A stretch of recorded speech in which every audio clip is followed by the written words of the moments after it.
अज्ञानतिमिरान्धस्य ज्ञानाञ्जनशलाकया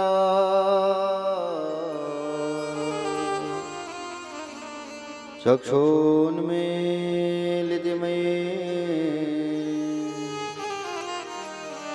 तस्मै श्री गुरुवे नमः।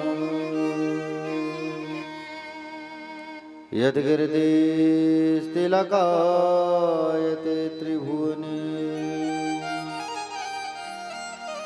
तापत्रयोन्मूलनी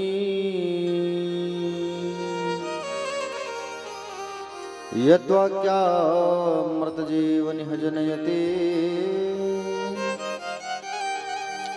स्वान्ति सतामकौतुकम्।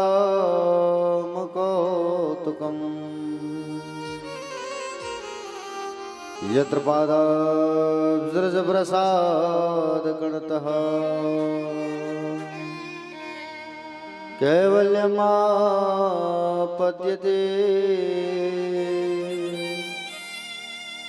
सोऽयं कोऽपि महेश्वरो विजयते श्रीपाणिपात्रो गुरुवे नमः। नारायणं नमस्कृत्यं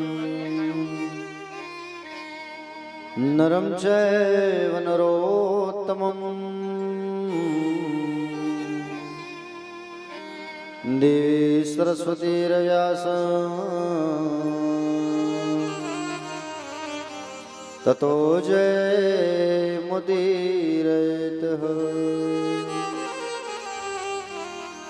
नमो भगवते तुभ्यं वासुदेवाय धीमहि प्रद्युम्नाय निरुद्धाय नमः संकर्षणाय च। कस्तूरी तिलकं ललाटपटले वक्षस्थले कौस्तुभम्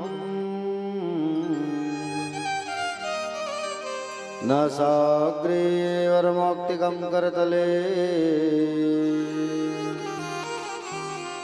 वेणुकरे कङ्कणम्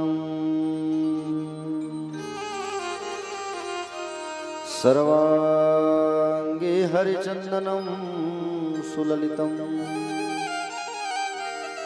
कंठे च मुक्तावली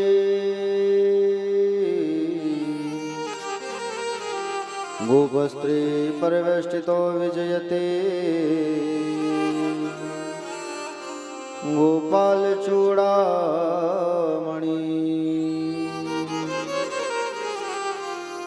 वंशी विभूषितकारान्नवनिरदाभा पीताम्बराधरुणबिम्बफलधरोष्टा पूर्णेन्दुसुन्दरमुखादरविन्दनेत्रा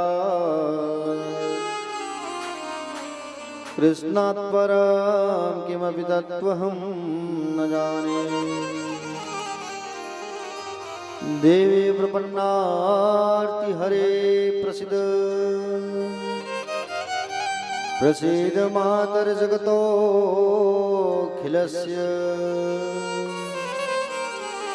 प्रसीद विश्वेश्वरि पाहि विश्वम्। त्वमीश्वरी देवी चराचरस्य ज्ञानिनामपि चेतांसि देवी भगवती हि सा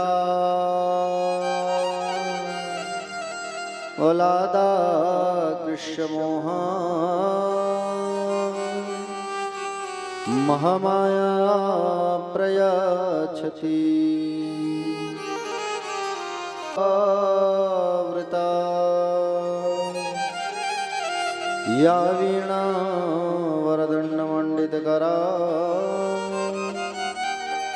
या श्वेतपद्मासना या ब्रह्माच्युतशङ्करप्रभृतिः देवै सदा वन्दिता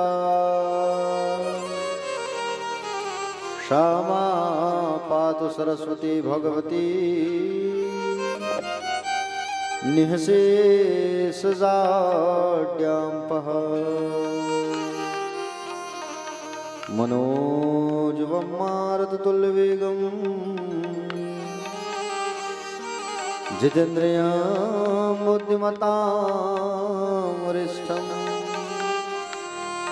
वातात्मजमवानरयूथमुख्यं श्रीरामदूतं शरणं प्रपद्ये। वृंदावन सोवन नहीं नंदगांव सुगांव वंशी वट सोवट नहीं कृष्ण नाम सोना सब द्वार को छोड़ के आयो तेरे द्वार।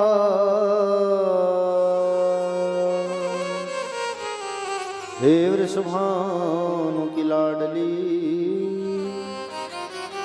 अब मेरी ओर निहार।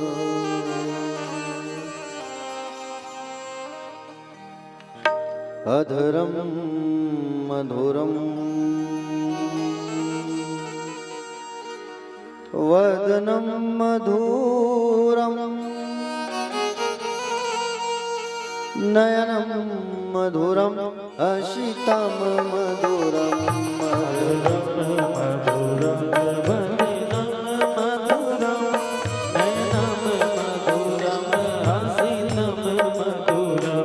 हृदयं मधुरं गमनं मधुरं मधुराधिपतेरखिलं मधुरं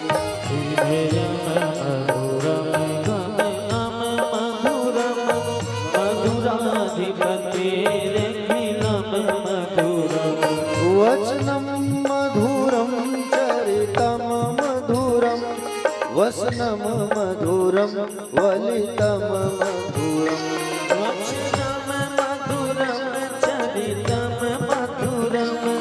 वसनं मधुरं वलितं मधुरं चलितं मधुरं रमितं मधुरं मधुराधिपतेरखिलं मधुरम्।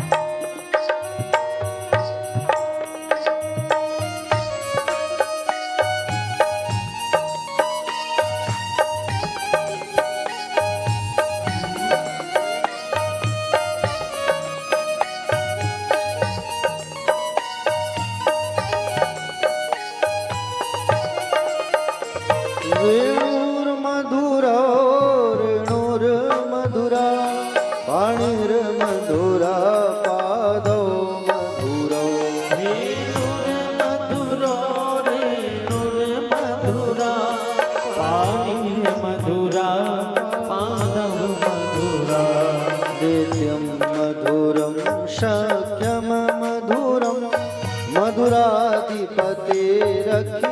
मधुरम् मधुरं साख्यं मधुरं मधुराधिपतेरखिलं मधुरम् गीतं मधुरं पीतं मधुरं भुक्तं मधुरं सूक्तं मधुरम् गीता मधुरम पीता मधुरम रूपम मधुरम सूक्तम मधुरम रूपं मधुरं तिलकं मधुरं मधुराधिपतेरखिलं मधुरम् तिलकम मधुरम मधुराधिपतेरखिलं मधुरम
हरणं मधुरं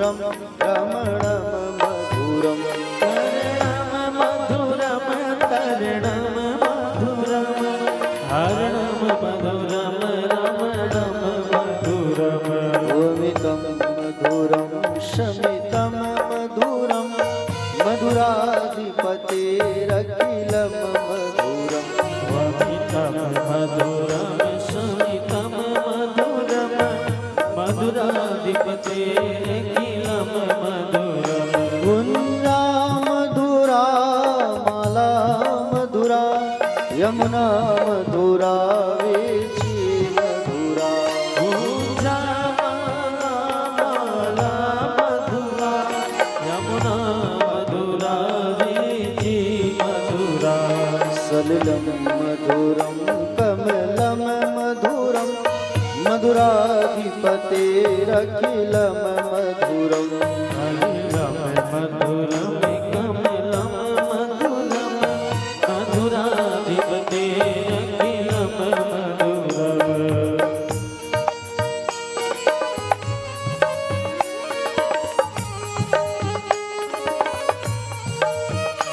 श्री राधे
मधुरा लीला मधुरा युक्तम मधुरम मुक्तम मधुरम गोपी मधुरा लीला मधुरा युक्तम मधुरम मुक्तम मधुरम इष्टम मधुरम शिष्टम मधुरम मधुराधिपतेरखिलम मधुरम इष्टम मधुरम शिष्टम मधुरम मधुराधिपतेरखिलम मधुरम गोपा मधुरा गावो मधुरा यष्टिर मधुरा सृष्टिर मधुरा गोपा मधुरा गावो मधुरा यशिर मधुरा सृष्टिर मधुरा दलितम मधुरम फलितम मधुरम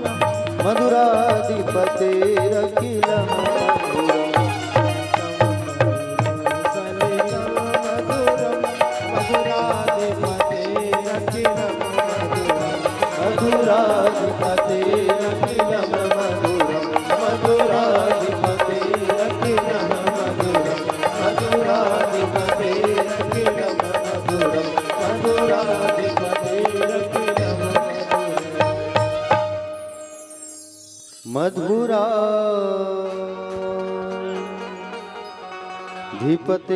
धिपतेरखिलम मधुरम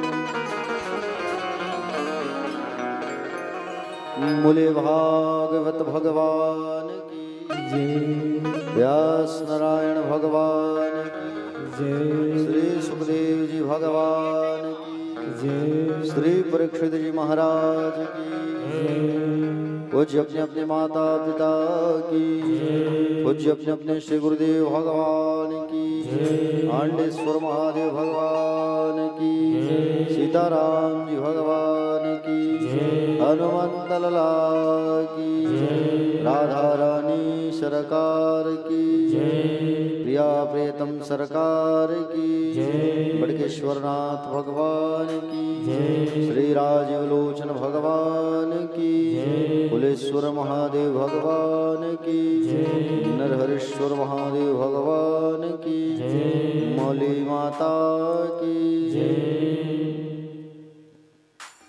कथा पंडाल में विराजमान सभी भक्तजन, आदरणीय जन, सम्मानीय जन, करुणामयी, ममतामयी, वात्सल्यमयी, दयामयी, कृपामयी माताएं, कथा पर अनुराग रखने वाले अनुरागी जन, रसिक जन, भगवत भक्त प्रेमी, भक्तवत्सल भगवान के प्रिय शिष्यगण और दूर से पधारे हुए सभी प्यारे भक्तजन, युवा भाई बहन, छोटे छोटे हल्ला करने वाले भाई बहन, श्रोता समाज, आप सभी का व्यास मंच से हार्दिक वंदन है, स्वागत, अभिनंदन और आप सबका इस कथा पंडाल पर स्वागत है, वंदन है। आप सबको जय श्री कृष्ण, जय श्री राधे। आइए कथा में प्रवेश करने के पूर्व हम सब जो है 2 मिनट भगवान का नाम उच्चारण करते हैं, उसके पश्चात आज की कथा पर प्रवेश करेंगे। बोलिए श्री गोविंद भगवान की, सेवा के बिहारी लाल की।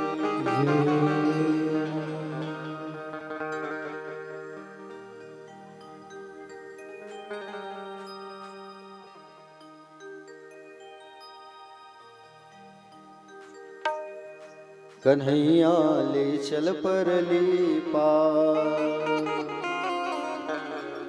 सांवरिया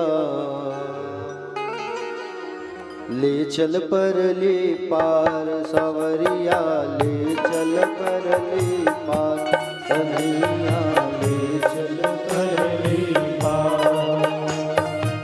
जहाँ विराजे राधा रानी, जहाँ विराजे राधा रानी, जहाँ विराजे राधा रानी, जहाँ विराजे राधा रानी, अलबेली सरकार, सांवरिया ले चल परली पार, कन्हैया ले चल परली पार। संवरिया ले चल परली पार, कन्हैया ले चल परली पार।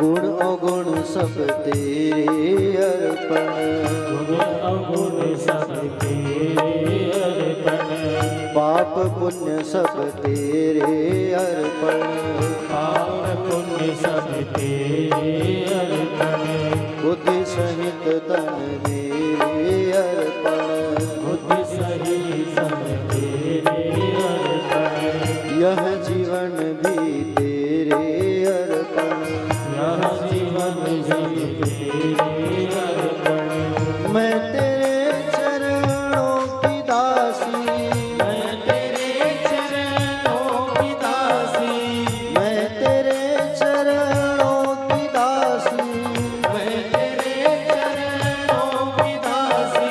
तू मेरा प्राण आधार सवरिया ले चल परली पार, कन्हैया ले चल परली पार, संवरिया ले चल परली पार, कन्हैया ले चल परली पार।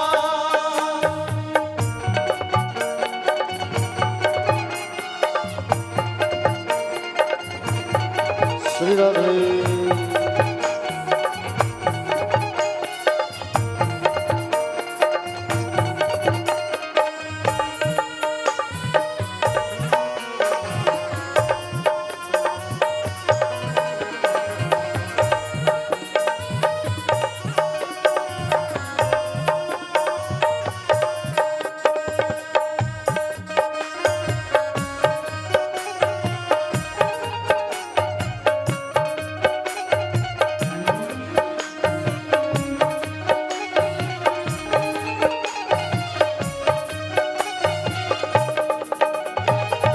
तेरी आस लगा बैठी हूँ, तेरी आस लगा बैठी हूँ, लज्जाशील गवा बैठी हूँ, लज्जाशील गवा बैठी हूँ, अपना आप लुटा बैठी हूँ, अपना आप लुटा बैठी हूँ, आँख खूब थका बैठी हूँ, आँखें को थका बैठी हूँ। सांवरिया मैं तेरी रागिनी, सांवरिया मैं तेरी रागिनी, सांवरिया मैं तेरी रागिनी, सांवरिया मैं तेरी रागिनी। तू मेरा मल्हार सवरिया ले चल परली पार, कन्हैया ले चल परली पार, सांवरिया ले चल परली पार, कन्हैया ले चल परली पार।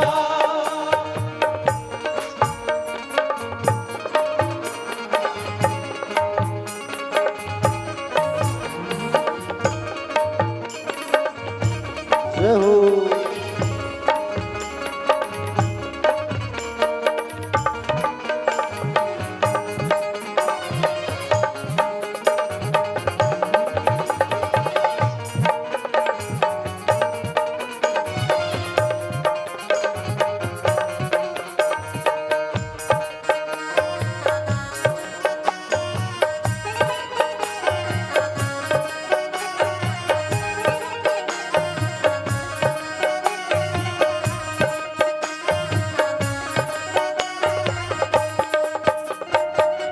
जग की कुछ परवाह नहीं है, जग की कुछ परवाह नहीं है, सोचती अब कोई राह नहीं है, सुझती अब कोई राह नहीं है, तेरे बिना कोई चाह नहीं है, तेरे बिना कोई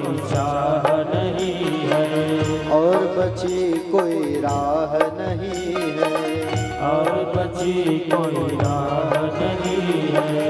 मेरे प्रीतम मेरे माझी, मेरे प्रीतम मेरे माझी, मेरे प्रीतम मेरे माझी, मेरे प्रीतम मेरे माझी, कर दो बेड़ा पार सवरिया ले चल पर ले पार, सवरिया ले चल पर ले पार। कन्हैया ले चल पहली बार, सवरिया ले चल पहली बार। जहाँ विराजे राधा रानी, जहाँ विराजे राधा रानी, जहाँ विराजे श्याम प्यारी, जहाँ विराजे श्याम प्यारी, अलबेली सरकार सवरिया ले चल पर ले पार, कन्हैया ले चल पर ले पार, सवरिया ले चल पहली बार, कन्हैया ले चल पहली बार, सवरिया ले चल पर ले पार, कन्हैया ले चल पर ले पार, सवरिया ले चल पहली बार, कन्हैया ले चल पहली बार।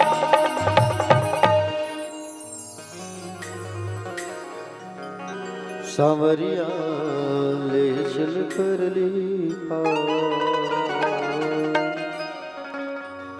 बोले गोविंद भगवान की जय। दोनों हाथ एक बार उठाइए सब, और बिल्कुल भाव से कहेंगे राधे राधे। श्याम श्री राधे।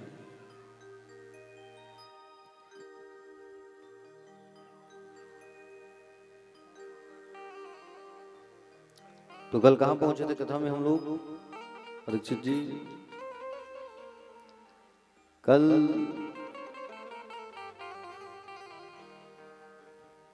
श्राप लगा परीक्षित जी को, है ना? क्यों श्राप लगा परीक्षित जी को? वो तो बड़े धर्मात्मा राजा थे, पुण्यात्मा राजा थे, फिर उन्होंने ऐसा क्या कर दिया जिनसे उनको श्राप लग गया? सोचने वाली बात है ना, विचार करने वाली बात है। राजा जो है इतना पुण्यात्मा था, फिर ऐसा क्या हुआ उनके साथ जो उनको श्राप मिल गया श्रृंगी ऋषि के द्वारा? प्यारे भक्तजन, आपको बता दूं मैं,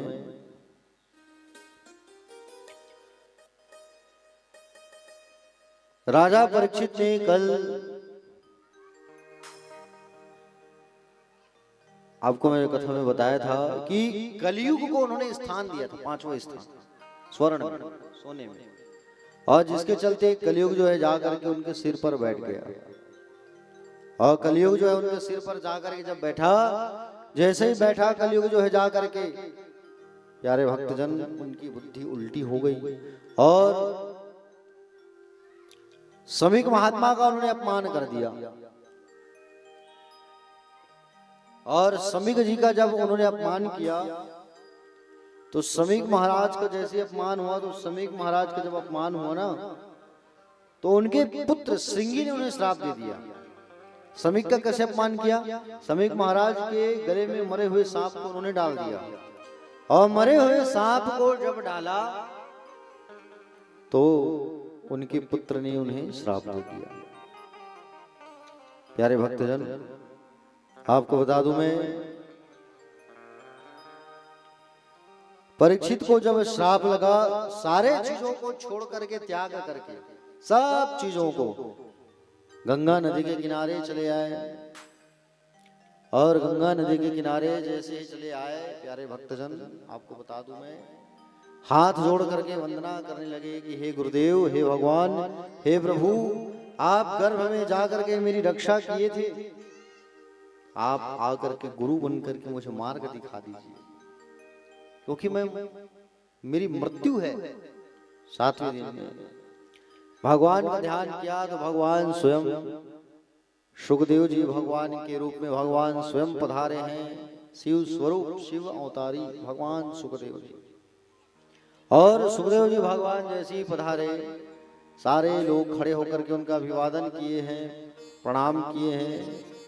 बड़े बड़े महात्मा, बड़े बड़े संत, बड़े बड़े ज्ञानी जो है 25,000 संत ज्ञानी उपस्थित थे वहां। 25,000 और 25,000 संत जो है वहां पर उपस्थित थे, लेकिन कोई तो उनको उपाय बताता, कोई उन्हें उपाय नहीं बता रहे कि बोले आप ये काम कर लो, वो काम कर लो, कोई नहीं बता रहे। बताइए, सुखदेव भगवान आए और सुखदेव भगवान जैसे ही वहां पर पदार्पण किए तो सुखदेव भगवान जो है राजा परीक्षित से कहे कि राजन, हम तुम्हें भागवत की कथा को रसपान कराएंगे और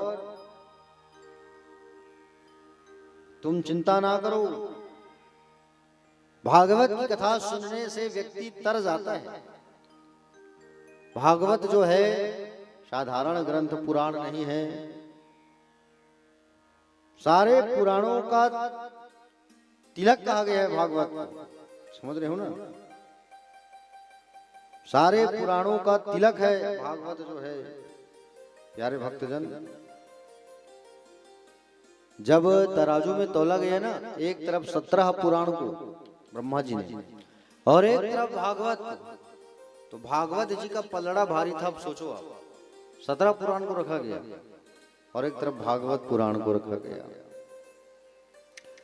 तो भागवत जी का जो पलड़ा है वो भारी हो गया। तो बताओ कौन सी पुराण श्रेष्ठ? भागवत। भागवत को पुराणों का तिलक कहा गया है। प्यारे भक्तजन, भक्त अनुरागी भक्तजन, विद्वतजन, देखो भगवान श्री सुखदेव जी महाराज से राजा परीक्षित ने सबसे पहले प्रश्न किया। क्या प्रश्न किया? बोले प्रभु, अतः पृच्छामि संसिद्धिम योगिनां परम गुरुम पुरुषस्य यत् कार्यं म्रियमाणस्य सर्वथा। जल्दी मरने वाले व्यक्ति को क्या करना चाहिए? राजा परीक्षित का सबसे पहला प्रश्न कि जिनके निकट मृत्यु आ जाए उन्हें क्या करना चाहिए? जो मरने वाला है व्यक्ति, राजा परीक्षित के सामने मृत्यु है, काल है, लेकिन उसने ये नहीं पूछा कि मैं ऐसा क्या करूं जिससे मुझे सद्गति की प्राप्ति हो जाए, मुक्ति हो जाए, मैं ऐसा क्या करूं? उन्होंने ये पूछा कि बोले जिनके निकट मृत्यु है उन्हें क्या करना चाहिए? जिनके नजदीक मृत्यु आ जाए उन्हें क्या करना चाहिए? प्यारे भक्तजन, भगवान श्री सुखदेव जी ने महाराज ने राजा परीक्षित से कहा कि हम आपके प्रश्न से बड़े गदगद हो गए, आनंदित हो गए। राजन, तुमने पूरे समाज कल्याण के लिए तुमने प्रश्न किए, समाज के उत्थान के लिए तुमने प्रश्न किया है। देखो परीक्षित, सतयुग में मनुष्यों की जो उम्र होती थी वो 1 लाख साल होती थी। कितने लाख साल? 1 लाख साल तक जिंदा रहते थे सतयुग वाले। सतयुग के बाद आया त्रेता युग। त्रेता युग में राम जी के जमाने में उम्र कितनी थी? 10,000। 1 लाख में 1 शून्य कम हो गया। और उसके बाद त्रेता युग के बाद आया द्वापर युग। द्वापर युग में फिर 1 शून्य कम हो गया, 1,000। और कलयुग आया तो उसमें 1 शून्य फिर कम हो गया, 100 साल, है कि नहीं? लेकिन आज 100 में सबके सब 100 साल तक जाएंगे ऐसा नहीं है, समझ रहे हो ना? सभी के सभी 100 साल तक जाए जिंदा रहेंगे ये कोई कहा नहीं जा सकता। हम लोग जो है 60 में ही अटकने वाले हैं, 65 में ही लुढ़कने वाले हैं, है कि नहीं? यहाँ कोई 90 के उस पार वाला बैठे हैं? 90 साल के उस पार वाले कोई हैं यहाँ जितने श्रोता समाज बैठे हैं? बताइए, कोई नहीं है कि नहीं? आज गारंटी नहीं है कि बोले 100 साल तक कोई व्यक्ति जो है जिंदा रहे, कोई कहा नहीं जा सकता। इसलिए मनुष्य जो है 100 साल की जो उम्र होती है उसमें 100 साल का जो उम्र होता है मनुष्य का, उसमें 50 वर्ष जो है आदमी जो है सोते सोते निकाल देते हैं 50 साल। तो 12 घंटे का दिन और 12 घंटे का रात होता है, 24 घंटे का एक दिन होता है कि नहीं होता है? 12 घंटे सोने में और 12 घंटा अन्य काम में हम निकाल देते हैं। लेकिन हम भगवान का भजन नहीं कर पाते। भगवान का संकीर्तन के लिए हमारे पास घंटा, 1 घंटा, 2 घंटा समय नहीं है। अन्य कामों के लिए हमारे पास समय है। ये कैसी विडंबना है बताइए। देखो, आदमी के पास 100 साल की आयु है, ऐसा कभी मत सोच के रखना तुम। 100 साल की आयु है हमारे पास, ऐसा आप जो है कभी मत कहना। समझ रहे हो ना? काल जो है कब तुम्हारे पास चला आए कुछ नहीं कहा जा सकता। आज बैठे हो यहाँ, कल काल आ जाए कोई कहा नहीं जा सकता। मृत्यु जो है हमारी फिक्स नहीं है। हमारे पास कब जो है काल आए। काल जो है चिट्ठी भेज के नहीं आता कि मैं परसों आ रहा हूं लेने के लिए। बोलता है क्या? बोलो। कभी ये नहीं बोलता कि वो तुम्हें लेने आ रहा हूं, कभी नहीं कहता। समझ रहे हो? इसलिए हमें अपनी मृत्यु की तैयारी कर लेना चाहिए। जिस दिन मौत की शहजादी आएगी, ना हाथी काम आएगा, ना घोड़ा काम आएगा, ना पैसा काम आएगा, ना चांदी, ना सोना, कुछ भी काम नहीं आएगा। उसी लकड़ी में सो के जाना है भैया, और उसी लकड़ी में सो के जाना है, और उसी 2 मीटर का सफेद कपड़ा ओढ़ के जाना है। लेकिन फिर भी हम जिंदगी में इतने सारे धन इकट्ठा कर लेते हैं, इतने सारे हमको अच्छी अच्छी चीजें चाहिए, अच्छा घर चाहिए, अच्छा सोना चाहिए, अच्छा बाइक चाहिए, अच्छा कार चाहिए। हाँ? क्या करोगे? किसी को लेके नहीं जाओगे, सब यहीं छूट जाएगा। जाएगा तो केवल तुम्हारा सत्कर्म, तुम्हारा कर्म जाएगा साथ, बाकी कुछ नहीं जाने वाला। समझ रहे हो? नहीं, पहले काल जो है सूचना दे के आता था।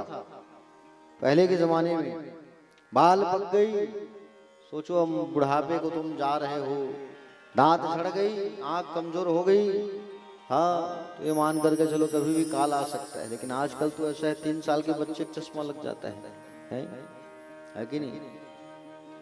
16 साल के व्यक्ति के बाल पक जाती है, क्या बताइए? दांत, आंख और ये बाल का कोई गारंटी नहीं है, कब झड़ जाए, कब कमजोर हो जाए, कब पक जाए। और इसको हम मृत्यु की निशानी भी नहीं कह सकते, ये हमारी मृत्यु का ये निशानी है। कह सकते हैं क्या? नहीं कह सकते। इसलिए हमें मृत्यु की तैयारी पहले से कर लेना चाहिए। और उसकी तैयारी करने के लिए राजा परीक्षित ने बड़ा अच्छा प्रश्न किया है भगवान सुखदेव जी से, कि जिनके निकट मृत्यु आ जाए उन्हें क्या करना चाहिए। राजा परीक्षित ने ये नहीं पूछा कि मैं मरने वाला हूँ, भगवान कुछ उपाय बता दो मैं कर लूं। बोला क्या? नहीं बोला। क्या कहा है कि बोले अतः पृच्छामि संसिद्धिम योगिनाम परम गुरुम पुरुषस्य कार्य मरे मानस्य सर्वथा। जिनके निकट मृत्यु है भगवान उन्हें क्या करना चाहिए? संसार वालों को, जो व्यक्ति मरने वाला है उसे क्या करना चाहिए आप बताइए।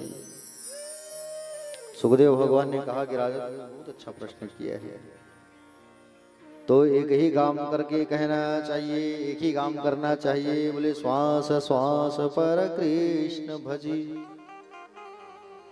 वृथा श्वास जन खोए,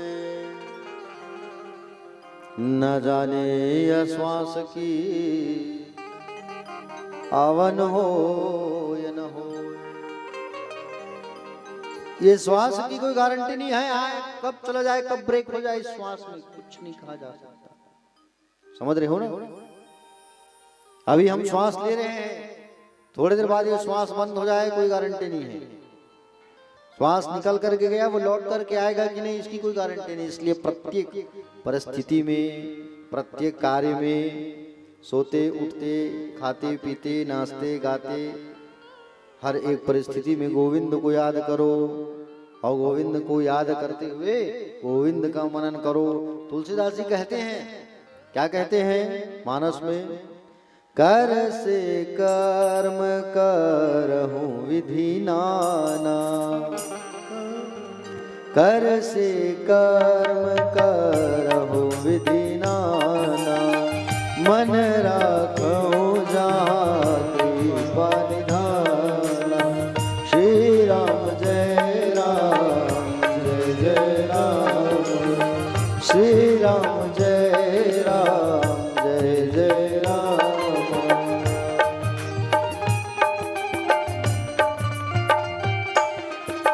श्री राम जय राम जय जय राम।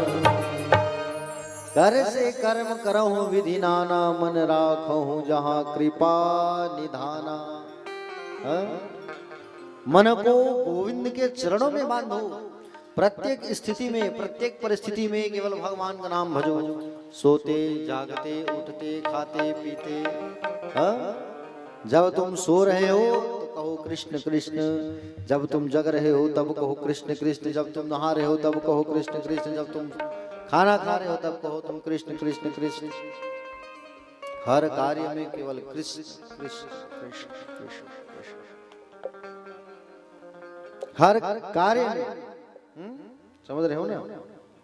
जैसे ये गोपियां किया करते थे, ये गोपियां कितनी महान है। ये गोपियां, ये गोपियां जो है हर परिस्थिति में, हर कार्य में भगवान को स्मरण करते थे, याद करते थे। समझ रहे हो ना? हर स्थिति में, हर परिस्थिति में केवल भगवान को याद करते थे। ये गोपियां जो है अपने आप को समर्पित करके बैठे थे। ये गोपियां जो है भगवान को। हाँ? भगवान सुखदेव जी ने कहा हर कार्य में भगवान का नाम स्मरण करो। परीक्षित जी ने पूछा मन को, ये मन है हमारा, इस मन को हम गोविंद के चरणों में हम कैसे लगाएं? सुखदेव जी ने, भगवान ने कहा राजन, मन को वश में करना है तो 4 बातों का ध्यान में रखना जरूरी है। जितासनो, जित श्वासो, जित संगो, जितेंद्रिया, स्थूले भगवतो रूपे मनय संधार, ये दधीधा संधार ये दधिया। क्या कहा गया है? मन को जीतना है तो पहले बैठने के आसन को जीतना होगा। आसन को जब जीत लोगे ना, ये आसन को जीतना मतलब एक स्थान पर बैठने की आदत डालना होगा हमको। एक स्थान पर आपको बैठने की आदत डालनी होगी। प्रातः काल जब उठे तो प्रातः काल उठने के बाद, स्नान करने के बाद प्राणायाम करना चाहिए। प्राणायाम करने से मन को जीतने का प्रयास होता है, स्मरण शक्ति अच्छी रहती है। प्राणायाम करने से मन को जीतने का प्रयास होता है। अब ये प्राणायाम कौन करे बताओ? आज तो लोगों को बिस्तर में जब रहे तो मुंह से चादर हटाए तो सूर्य का प्रकाश जब आए तब लोग उठते हैं, और बिस्तर में उठे उठे कहते हैं कि बोले चाय बिस्किट ले आओ। बताइए, पहले लिखा था कराग्रे वस्ते लक्ष्मी कर मध्य सरस्वती, कर मूले से थे प्रभाते कर दर्शनम। पहले करते थे, पहले के लोग कर दर्शन करते थे, हाथ का दर्शन। आज के लोग प्रभाते मोबाइल दर्शनम करते हैं। पहले ये कप दर्शन था, जब मोबाइल नहीं आया था तो कप दर्शन मतलब बिस्तर में सोए हैं तो चाय लेके आओ तब उठेंगे। अब ये कप दर्शन के बाद में हो गया है प्रभाते मोबाइल दर्शनम। सो करके उठते हैं सबसे पहले मोबाइल में ध्यान जाता है, अरे किसका फोन आया है, किसी का मैसेज मिस कॉल है नहीं। हाँ, तो सबसे पहले उसी में ध्यान जाएगा, प्रभाते मोबाइल दर्शन। समझ रहे हो नहीं? हाँ, हाथ को पहले देखने के बजाय मोबाइल को देखते हैं आजकल के लोग। समझ रहे हो नहीं? प्यारे भक्तजन, प्रभाते जब उठो तो उठ करके सबसे पहले भगवान का स्मरण करना चाहिए, और भगवान का स्मरण करने के बाद हाथों को देखना चाहिए। हाथों को देखने के बाद कहो कराग्रे वस्ते लक्ष्मी कर मध्य सरस्वती कर मूले तो गोविंदम प्रभाते कर दर्शनम। और देखने के बाद आंखों से स्पर्श करो, सीने से लगाओ, पृथ्वी मैया को प्रणाम करो, और प्रणाम करने के बाद दाहिना पैर सबसे पहले बिस्तर से बाहर करो, दाहिना पैर। तब बायां पैर को बाहर निकालना चाहिए। लेकिन आप लोग क्या करते हो, बिस्तर से उठे सीधा उठ के गए वॉशरूम, है कि नहीं, ब्रश करने के लिए। पहले आपको हाथों को देखना चाहिए, धरती मैया का प्रणाम करना चाहिए, माता पिता गोविंद का स्मरण करना चाहिए, उसके पश्चात दूसरा काम करना चाहिए। वैसे कितने लोग करते हो प्रातः काल उठ के ये 3 काम बताइए। पिछले वर्ष भी मैंने कहा था, उसके पहले वर्ष भी मैंने यही कहा था, तीसरा वर्ष है यहाँ मेरा हांडी पर कथा। तो प्रातः काल आप लोग कितने लोग इस चीज को फॉलो करते हैं? प्रातः काल उठ के माता पिता और गुरु का ध्यान कितने लोग करते हैं? ईमानदारी साथ उठाना। मैं चेहरा देख के जान जाऊंगा कौन ये चीज करता है कौन नहीं करता। हाँ, 1 2 3 4 बाकी लोग भी किया करो। अगर माता पिता है तो माता पिता का साक्षात प्रणाम करो, और माता पिता अगर चले गए हैं तो उनका स्मरण करो, उनकी फोटो को प्रणाम करो। गुरु हैं तो गुरु का स्मरण करो, और गुरु भी चले गए हैं तो उनकी तस्वीर होगी, कम से कम उनका स्मरण कर लो आंख बंद करके। समझ रहे हो नहीं? हाँ, कई लोगों के यहाँ देखो तो बोले माता पिता का फोटो ही नहीं है, बोले छज्जा में पड़ा है महाराज, पितृपक्ष में निकालते हैं बस उसे, 9 दिन 10 दिन बरख है वह, है नहीं, बाकी दिन बेचारा वो धूल खावत छज्जा में पड़े। हाँ, तो ऐसा नहीं करना चाहिए। माता पिता की तस्वीर को घर में दक्षिण दीवार में लटका के रखो, दक्षिण दीवार, दक्षिण दिशा, प्रणाम करो देख करके, आते जाते कम से कम उनको देखोगे, है? और ये माँ बाप के मरने के बाद ही होता है, जिंदा में तो कोई आदमी पूछता नहीं है कि नहीं?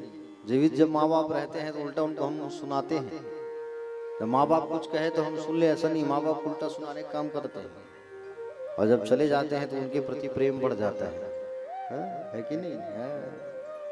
अरे माँ बाप जिंदा है तभी उनकी कदर करो, और मरने के बाद में फिर क्या मतलब उनको स्मरण कर रहे हो तुम? जिंदा जब थे वो तब तो तुम स्मरण नहीं किए माँ बाप का, समझ रहे हो ना? तो माँ बाप का स्मरण करना चाहिए। आगे श्री सुखदेव जी भगवान ने कहा कि बोले प्रभु एक बात बताओ, भगवान का हम चिंतन मनन कैसे करें? तो भगवान श्री सुखदेव जी ने कहा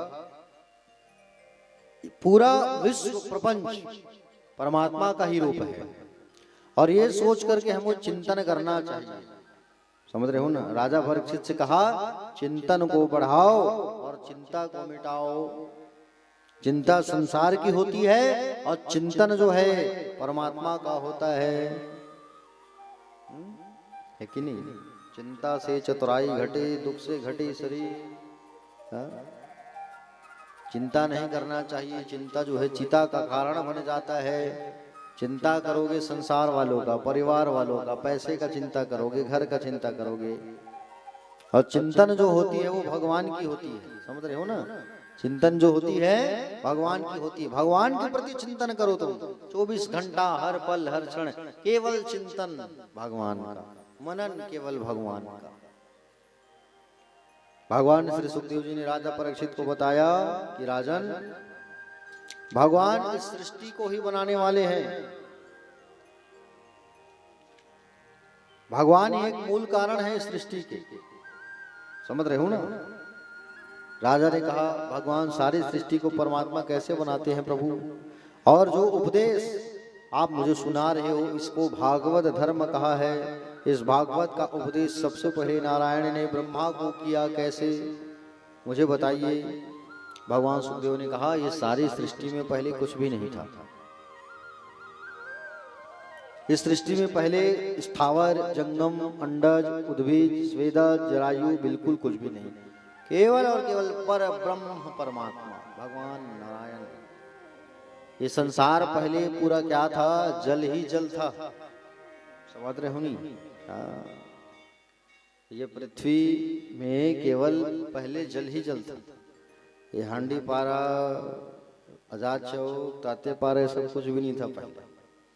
पहले इस पृथ्वी में पूरा केवल जल ही जल था। जल, संस्कृत में जल को कहते हैं नार। क्या कहते हैं? बोलिए। नार संस्कृत शब्द है। तो भगवान इस नार में अयन करने लगे। अयन मतलब होता है मकान। भगवान जो है अयन करने लगे, विश्राम करने लगे, और उनका नाम पड़ा नारायण। नारधन अयन, नारधन अयन, नारायण नाम पड़ा इनका, नारायण। और नारायण नाम पड़ा इनका। और भगवान ने सोचा कि मैं एक से अनेक हो जाऊं। मैं एक हूं, एक से मैं क्या हो जाऊं? अनेक हो जाऊं। प्यारे भक्तजन, तो भगवान के नाभि से एक कमल का फूल प्राकट्य हुआ। कमल का फूल निकला कहां से? भगवान नारायण के नाभि से और कमल का फूल निकला, वहां से ब्रह्मा का उत्पत्ति हुआ, उत्पन्न हुआ, ब्रह्मा जी उत्पत्ति हुई वहां से। और ब्रह्मा की जब उत्पत्ति हुई तो ब्रह्मा जी को कहा भगवान ने, आपका नाम है विधाता, आप तपस्या करो। तप तप तप तप इस पर षोडशमेक विषम निष्किंचनानाम नृप्यत धनम विदु। बोले केवल तप तप तप ये दो शब्द सुनाई दिया। ब्रह्मा जी कई हजार साल तक तपस्या की, कई हजार साल तक। और ब्रह्मा जी जो है कई हजार साल तक जब तपस्या किए हैं ना, उसके बाद तपस्या पूरा होते ही कमल के डंठल से नीचे उतरने लगे। और कमल के डंठल से जब नीचे उतरे हैं तब उन्होंने देखा कि मेरी उत्पत्ति जो है भगवान नारायण के नाभि से हुआ है।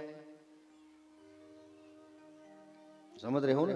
तब भगवान ने ब्रह्मा को अभिमान वहां पे आया था थोड़ा, लेकिन उसने जब भगवान को देखा, भगवान नारायण को, तो उनका अभिमान छूट गया, हट गया। प्रभु ने 4 मंत्रों में भागवत का उपदेश प्रदान किया। अहमिवास्मिवाग्रे नान्य दत्त सत्परम पश्चाद हम ऋतच्चयो शिष्यत सौम्यहम ऋते अर्थ प्रत्येत न प्रत्येत चात्मनि त्वद्दिद्यदात्मनो मायम यथा अवसु यथा तमा यथा महान्ति भूतानि बुद्धिस्सोच्चा वचस्वनो प्रविष्टान्य प्रवष्टानि तथा यदि सुनते स्वहम एताव जिज्ञासं तत्व जिज्ञासनात्मना अन्वय विद्रिकाभ्यम स्यात् यत्सात् सर्वत्र सर्वदा। 4 श्लोक में क्या कहा? ये बोले ब्रह्मा जी,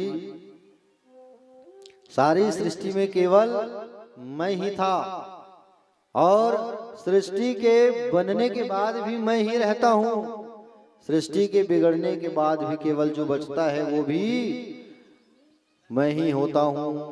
जैसे आपने कहा कि सृष्टि में कौन, तो सृष्टि जो है मैं बनाया हूं। और सृष्टि में जब दुनिया में जब प्रलय आ जाए तो केवल कौन बचेंगे? परब्रह्म परमात्मा, बाकी कोई नहीं बचेगा। समझ रहे हो? जो आपके आत्मा के अंदर दिखाई दे रहा है उसमें भी मेरा वास है, जो आत्मा के बाहर है उसमें भी मेरा ही वास है। भगवान कहने लगे, प्यारे भक्तजन, भगवान श्री सुखदेव जी महाराज कहने लगे, देखो राजन, इस प्रकार भगवान ने ब्रह्मा को उपदेश दिया। पहले नारायण थे और बनने के बाद भी नारायण है, बिगड़ने पर जो बचता है वो भी केवल नारायण है। संसार में जो चीज नहीं है फिर वो दिखाई देती है, और जो होने पर दिखाई देती है वो उसे मेरी माया समझो। यथा महांत भूतानि भूतेषु वचस्वनु प्रविष्टान्य प्रविष्टानि तथा तेषु न तेष्वहम्। कहते हैं कि पृथ्वी, जल, वायु, तेज और आकाश, ये 5 तत्वों से दुनिया बनती है। समझ रहे हो? क्षिति जल पावक गगन समीरा पंचरचित अति अधम शरीरा। इन्हीं 5 तत्वों से मनुष्य का जो शरीर है वो बनता है। चींटी भी 5 तत्वों से बनता है। समझ रहे हो ना? एक चींटी जो रहती है वो भी इसी 5 तत्वों से मिलके बनता है। हाँ? और मनुष्य भी 5 तत्वों से मिलके बनता है। ये 5 तत्व हमारे भीतर है और ये 5 तत्व हमारे बाहर भी है। ऐसी ही मैं दुनिया में रहकर अलग हूं और अलग रहकर भी सारी दुनिया में व्याप्त हूं। आत्मा के तत्वों को समझने वाले जिज्ञासुओं को यही समझ लेना पर्याप्त होता है। अनेक रूप से जो सर्वत्र विद्यमान है वही दिव्यात्मा है।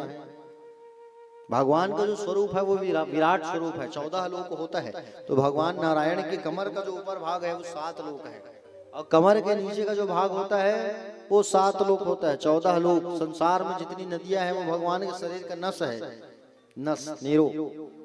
भगवान का जो दांत है वो यमराज है। भगवान के शरीर की जो हड्डियां हैं वो पहाड़ है। जितने संसार में पहाड़ है वो भगवान के शरीर की हड्डियां हैं। रोम है, जो रोम शरीर में रोम है ना, वो क्या है? हरे भरे वृक्ष हैं। समझ रहे हो? हरा भरा जो वृक्ष है वो हरा भरा वृक्ष ही भगवान के शरीर का रोम कहा गया है। धर्म जो है भगवान का सीना है, अधर्म जो है भगवान का पीठ है। समझ रहे हो ना? धर्म भगवान का सीना है, अधर्म भगवान का पीठ है। जीव जो है जगत का स्वाद है, होठ जो है लज्जा है, आंख जो है सूर्य है, आंख जो है चंद्रमा है। बताइए, भगवान के जो बाल है वो क्या है? काले काले घने घने बादल जो आते हैं ना, मेघ, काले काले मेघ, वही भगवान की बाल है। सोचो आप, भगवान का स्वरूप इतना बड़ा है, विराट स्वरूप है भगवान का, विराट स्वरूप है भगवान का। प्यारे भक्तजन, रचा है सृष्टि को जिस प्रभु ने, वही सृष्टि चला रहे हैं। आइए, बड़ा प्यारा भजन है जिसको रसपान करते हैं।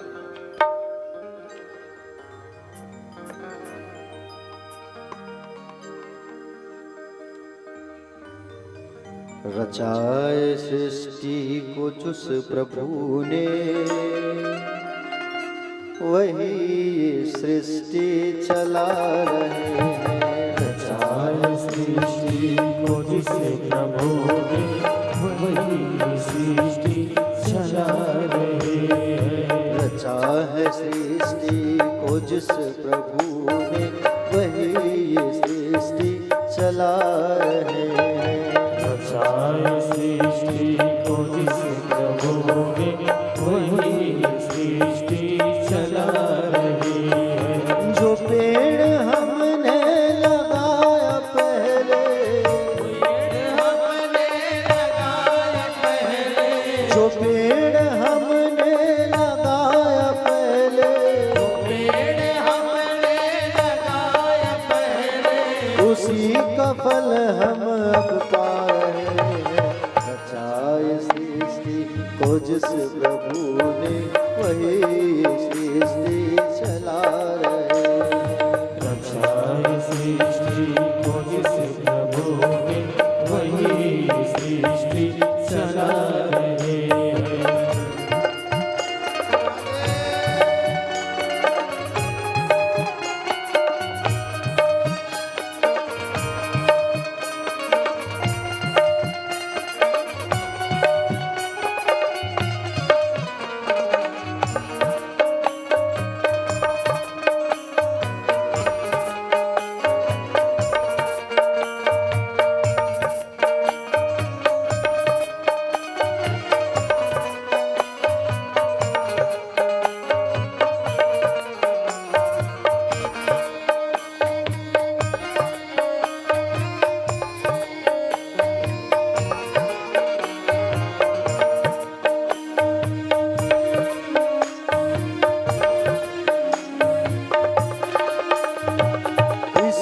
धरा से शरीर पाए, इसी धरा से शरीर पाए, इसी धरा में फिर सब समाए, इसी धरा में फिर सब समाए।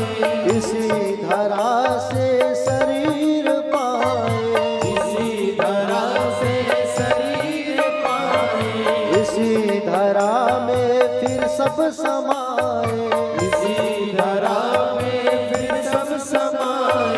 है सत्य नियम यही धरा का, सत नियम यही धरा का।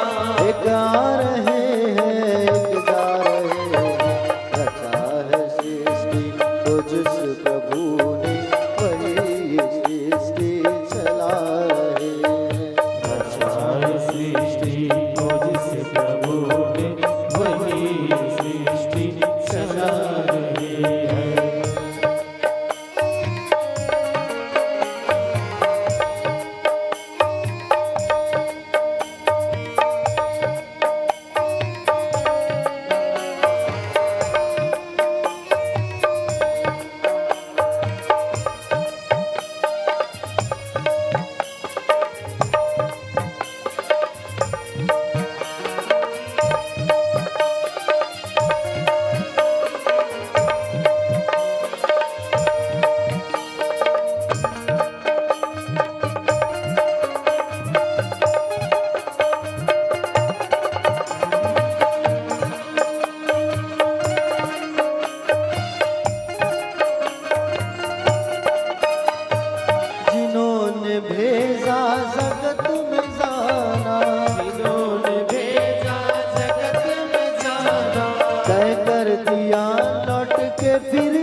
में जाना, जिन्होंने भेजा जगत में जाना, तय कर दिया लौट के फिर से आना, तय कर दिया लौट के फिर से आना। जो भेजने वाले हैं यहाँ पे, वही तो वापस बुला रहे हैं। रचा है सृष्टि को जिस प्रभु ने, वही सृष्टि चला रहे हैं। सारी सृष्टि को जिस प्रभु ने, वही सृष्टि चला रही है।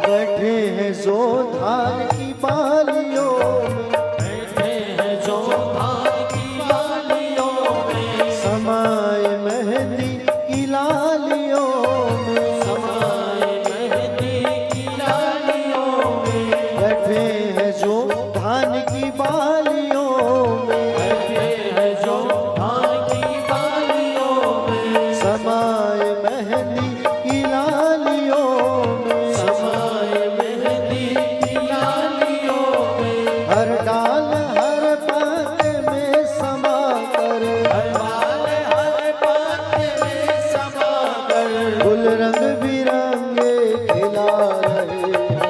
रचा है सृष्टि को जिस प्रभु ने, वही सृष्टि चला रहे हैं। सारी सृष्टि को जिस प्रभु ने, वही सृष्टि चला रही है। जो पेड़ हमने लगाया पहले, पेड़ हमने लगाया पहले, जो पेड़ हमने लगाया पहले, पेड़ हमने लगाया पहले, उसी का फल हम अब पा रहे हैं। रचा है सृष्टि को जिस प्रभु ने, वही सृष्टि चला रहे हैं। सारी सृष्टि को जिस प्रभु ने, वही सृष्टि चला रहे हैं। वही सृष्टि चला रहे हैं। वही सृष्टि चला रहे हैं। वही सृष्टि चला रहे हैं। वही सृष्टि चला रहे हैं। रचा है सृष्टि को जिस प्रभु ने, वही सृष्टि चला रहे हैं। बोलिए श्री गोविंद भगवान की जय, महाकाल महाराज की जय। राधे राधे। श्याम से मिला दे। थोड़ा आवाज लगाइए जोर से और कहिए राधे राधे। तो भगवान कहने लगे कि दुनिया को बनाने वाले केवल हम ही हैं। दुनिया में जब प्रलय आ जाती है, प्रलय आने के बाद जो बच जाती है वो भी केवल हमारी इच्छा से ही होता है। समझ रहे हो ना? भगवान ने कहा ब्रह्मा जी को कि मैंने आपको जो उपदेश दिया है इसी को कहते हैं भागवत। क्या कहा गया है? हमने जो आपको उपदेश प्रदान किया है वो क्या है? भागवत है। वही भागवत के 4 अर्थ होते हैं। भगवान का जो हो जाए वो भागवत है। भगवान के भक्त का नाम भी क्या है? भागवत है। भगवान के उपदेश का नाम भी भागवत है। भगवान के निवास का नाम भी भागवत है। और भगवान से जो संबंध जोड़ लेता है वो भी भागवत है। एक बात बताओ परीक्षित, भगवान जल्दी किसको मिलते हैं? राजा बोले भगवान उन्हीं को जल्दी मिलते हैं जो दिन में 4-5 बार नहाते होंगे, स्नान करते होंगे। भगवान सुखदेव जी ने कहा व्याधस्य चरणम ध्रुवस्य च यो विद्या गजेन्द्रस्य का जातिर विदुष यादव पते रुग्रस्य किम पौरुखम उपजाया किमो तत्र रूपम अधिकम की तत्सुदाम्नो धर्म भक्त्या तुष्यति केवलम परम भक्ति प्रियो माधव। भगवान ने कहा 4 बार 5 बार नहाने से अगर भगवान मिल जाते, 4 बार 5 बार नहाने वाले को अगर भगवान मिलते हैं तो जाड़े के दिन में, ठंड के दिन में बंदर, भालू, कोल, भील ये तो नहाते ही नहीं हैं। भगवान इनको भी गले से लगाए हैं। लगाए हैं कि नहीं लगाए हैं गले से? कब लगाए हैं? कब लगाए हैं भगवान गले से? चलो बताओ।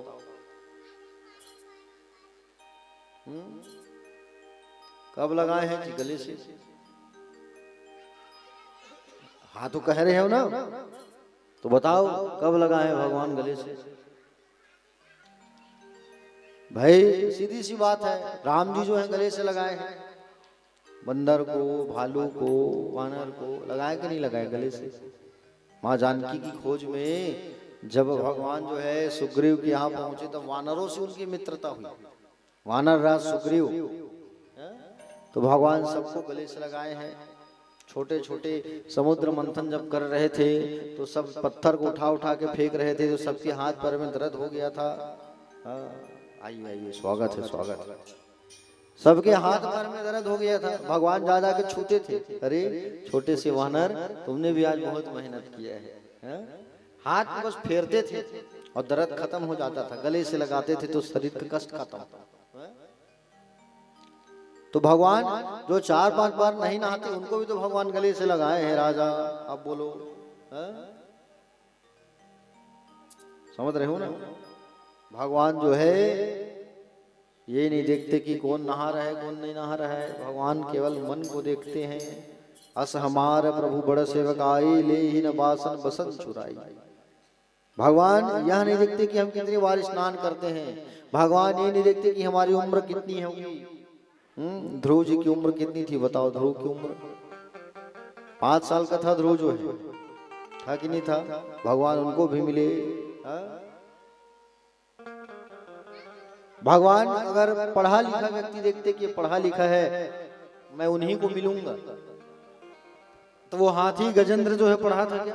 भगवान जिनके पास ग्रह से बचाने के लिए, वो हाथी तो जानवर है। भगवान उनको भी मिले हैं। मिले हैं कि नहीं मिले हैं? बोलो। अगर भगवान जात पात देखते तो विदुर तो निम्न जाति में जन्म लिया था। भगवान उनके घर भी गए थे, भाजी की सब्जी खाए थे कि नहीं खाए थे बताओ? भगवान अगर बिरादरी देखते तो जात पात देखते तो विदुर के घर नहीं जाते भगवान, लेकिन विदुर के घर अभी जाके भगवान ने भाजी खाया है। समझ रहे हो ना? आप लोग खिलाते हो भगवान को भाजी सब्जी? एक आध बार खिलाया करो। भगवान को भाजी बहुत प्रिय है। भाजी की सब्जी जब बनती है आपके यहाँ तो भगवान को दाल चावल और भाजी की सब्जी भोग लगाया करो। लहसुन का फोरन देते हो तो फिर भोग नहीं लगेगा, ठीक है? हाँ, विदाउट लहसुन प्याज वाली भाजी भगवान को खिलाना, भगवान स्वीकार करेंगे, खाएंगे। हाँ, खिला के देखो जरा, जरूर खाते हैं। परीक्षित ने भगवान को पूछा, बोले प्रभु कि बोले भगवान जो है विदुर के घर कब पधारे थे, ये मुझे जानना है। भगवान का आगमन कब हुआ था विदुर के घर में? भगवान सुखदेव जी ने कहा कि बोले यदा तो राजा स्वसुताराम साधन पुष्पन्न धर्मण विनाश दृष्टि, जब पांडवों के साथ में कौरव अन्याय कर रहे थे, लाचा गृह में जलाने का षड्यंत्र किया जा रहा था। कौरवों के पिता धृतराष्ट्र के सामने विदुर जी आकर के बैठे। विदुर जी महामंत्री हैं। कौन है विदुर जी? महामंत्री हैं विदुर जी।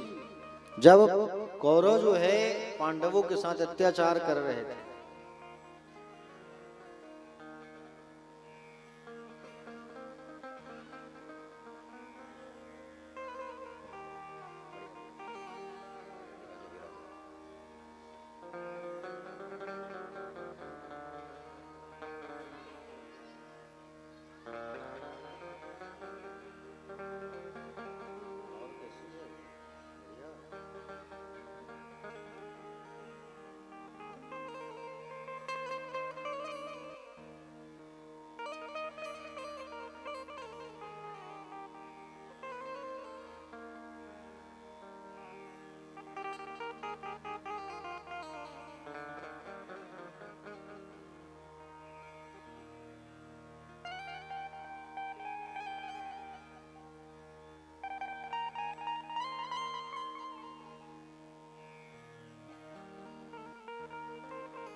बोलिए वृंदावन बिहारी लाल की। बड़े दूर के भक्त हैं, लावातरा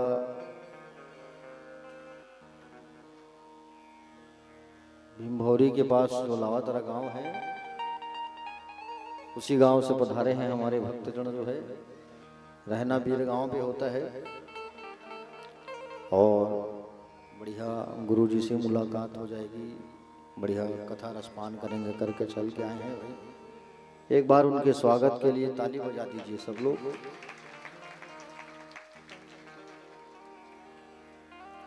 कल्याण वर्मा जी हैं, हमारे वर्मा परिवार से हैं। इनके यहाँ बढ़िया अद्भुत भागवत कथा जो है हमारी हुई थी।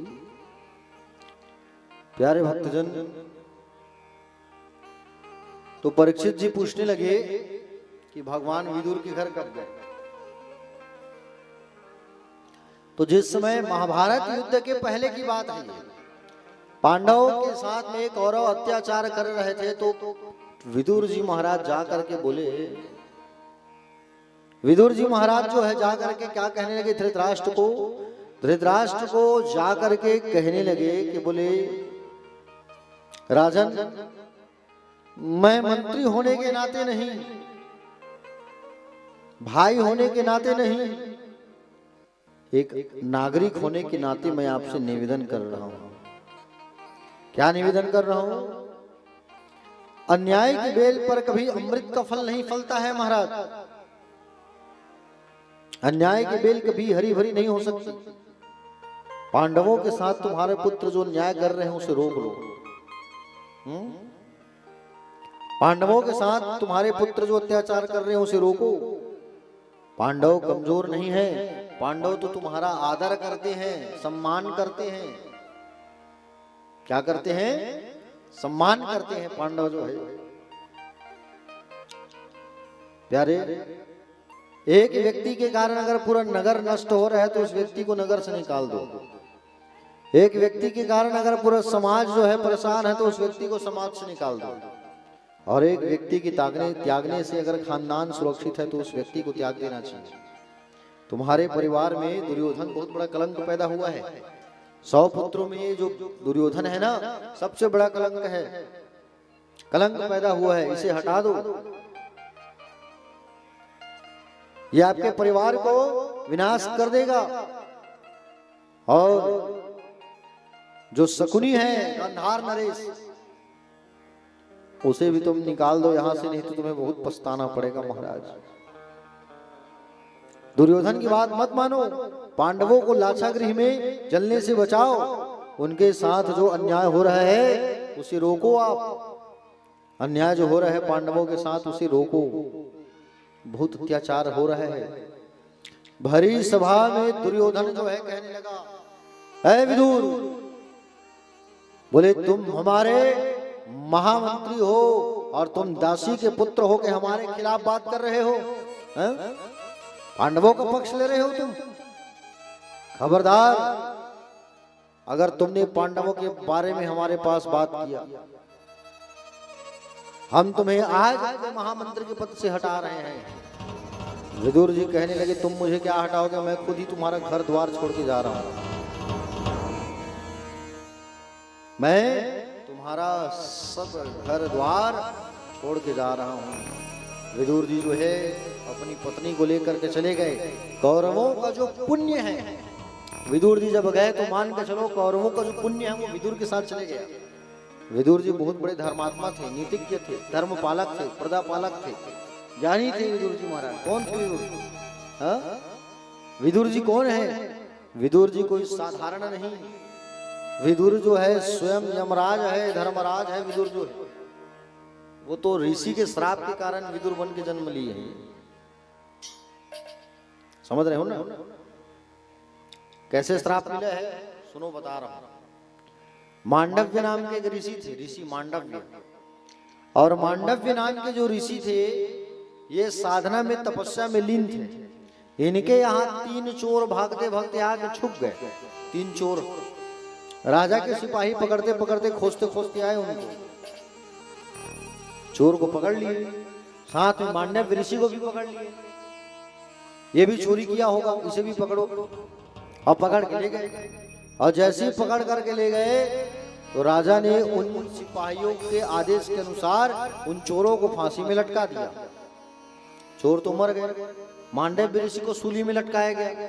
मांडव्य ऋषि को जब लटकाया गया तो मांडव्य ऋषि जो है लटकते रह गए, लेकिन मरे नहीं। राजा ने कहा, अरे इसे निकालो, उतारो, ये कोई महात्मा है, कोई दिव्य पुरुष है, इसको नीचे उतारो इसे तत्काल। और जैसे ही उसे नीचे उतारा गया तो राजा जो क्षमा मांगने लगा, महाराज मुझसे गलती हो गई, मेरी अपराध को आप क्षमा कर दो, मुझे श्राप मत देना, आप गलती से मैंने आपको सूर्य पे लटकाया। इस पर मांडव्य ऋषि ने कहा कि गलती तुम्हारी नहीं है, मुझे सूली में लटकने का जो दर्द मिला है उसमें केवल यमराज की गलती है। मैं अभी यमराज के पास जाऊंगा और यमराज के पास आकर के मैं जो है न्याय मांगूंगा, नीति मांगूंगा, मुझे किस तरीके से फांसी पर लटकाया गया। यमराज के पास गए मांडव्य ऋषि, और यमराज के पास गए तो यमराज से पूछा, यमराज तूने किस बात की तुमने मुझे सजा दी है, ये बताओ, मुझे सूली में लटकने का दर्द क्यों दिया गया। यमराज ठीक ठाक बोला, तब देखा कि आप छोटे थे महाराज, बचपने में आपने 4 चींटियों को मारा था, रौंद रौंद के, छोटे थे आप। मांडव्य ऋषि ने कहा, जब मैं छोटा था तब मैंने मारा, और छोटे में बचपने में किया गया कार्य और भूल भूल नहीं कहलाता। छोटे बच्चे अगर आपके यहाँ भी है और वो गलती करते हैं, भूल करते हैं, तो उसे भूल नहीं कहते, क्योंकि 5 वर्ष की अवधि तक बचपने में, बचपना जो अवस्था रहता है भगवान का वास होता है, और 5 वर्ष की अवस्था तक हमको ये सब बिल्कुल नहीं करना चाहिए, बच्चों को मारना नहीं चाहिए। प्यारे भक्तजन, कहा गया कि बोले तुमने मेरे साथ गलत नीति किया है, गलत न्याय किया है तुमने महाराज मेरे साथ, मुझे सूली में लटकाया गया। बोले जाओ, मैं तुम्हें श्राप देता हूं, मैं तुम्हें श्राप देता हूं कि तुम निम्न जाति में तुम्हारा जन्म होगा। वही धर्मराज यमराज जिससे लोग डरते हैं, वही यमराज जो है विदुर का जन्म लेकर के आया। समझ रहे हो ना। तो विदुर जी जो है जब तक थे तो कौरवों को ज्ञान की बातें सिखाते थे, लेकिन विदुर का जिस दिन अपमान हो गया, विदुर छोड़ के चले गए, तो मानो कौरवों का पुण्य चला गया साथ में। चले गए कदली के जंगल में, और कदली के जंगल में जा करके क्या करने लगे, कदली के जंगल पर गए और जा करके तपस्या करने लगे, साधना करने लगे अपनी पत्नी के साथ। विदुर जी की पत्नी का क्या नाम था? विदुराइन। विदुराइन बोले ना? कौन बोला विदुराइन? नहीं, आप तो बोले हो तो मैं जान रहा हूं, आपको देख रहा हूं। किसने बताया विदुराइन? कहाँ सुने हो विदुराइन? टीवी में, मोबाइल में? कौन बताया? तो देखो, विदुर की पत्नी का नाम जो है विदुराइन नहीं था। वो तो पति को जब सम्मान मिलता है तो पति के सम्मान में पत्नी को आप स्वरूप सम्मान मिल जाता है। जैसे सेठ की सेठानी, राजा की रानी है कि नहीं? डॉक्टर की पत्नी को डॉक्टरीन कहते हैं हम लोग, कहते हैं कि नहीं कहते? भले उठन सूजी लगा माता है, लेकिन डॉक्टरीन डॉक्टर हवे का वो ऐसे तो नहीं। सरपंच घर का सरपंचिन के थन, भले वो बेचारी अनपढ़ रहे, साइन करेल माता एक ठन, सरपंचिन सरपंच हवे है, कहते कि नहीं कहते?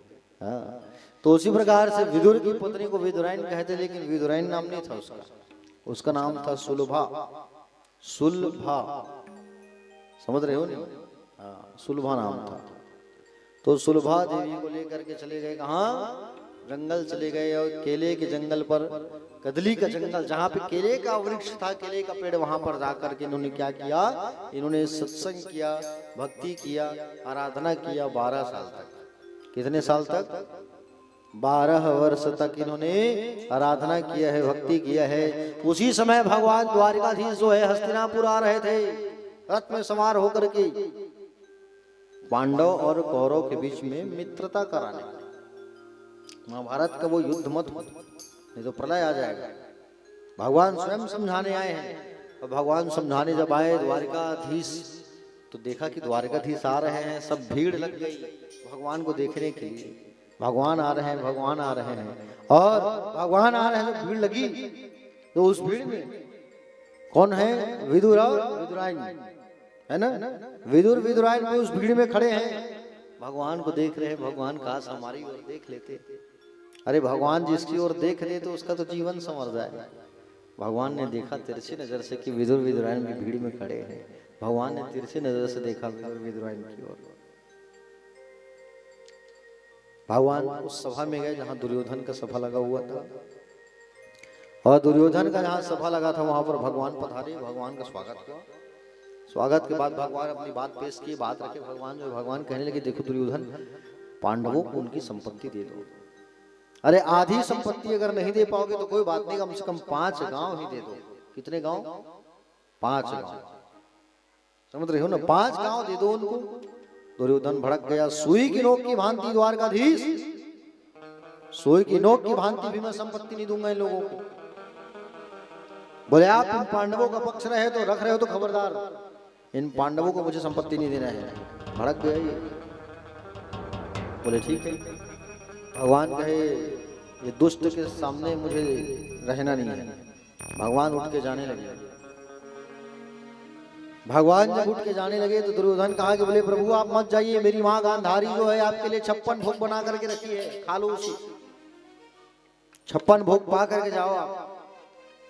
भगवान कहे मैं नहीं खाऊंगा, मेरे पेट में भूख नहीं है और तुम्हारा मन साफ नहीं है, मुझे नहीं खाना तुम्हारे यहाँ का भोग। मेरा बुलावा कहीं और हो गया है, मुझे और कहीं जाना है, मुझे और कहीं जाना है, मेरा बुलावा कहीं और हो गया है। भगवान विदुर को इशारा किए। विदुर जी उस सभा में पहुंचे थे चुपचाप, कोई नहीं जाना। विदुर जी को इशारा किया कि आपके यहाँ आ रहा हूं, जाओ। विदुर जी चले गए। दुर्योधन मैं नहीं खा सकता, भोजन केवल 2 ही अवस्था में करना चाहिए, जब खिलाने वाले का मन साफ हो और खाने वाले के पेट में भूख हो। समझ रहे हो नहीं?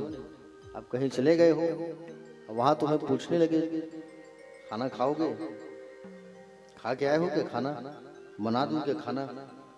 यहाँ पूछे जान लेना इसका मन ही नहीं है खिलाने का, वहां खाना मत आओ खाओ ऐसे कहेंगे।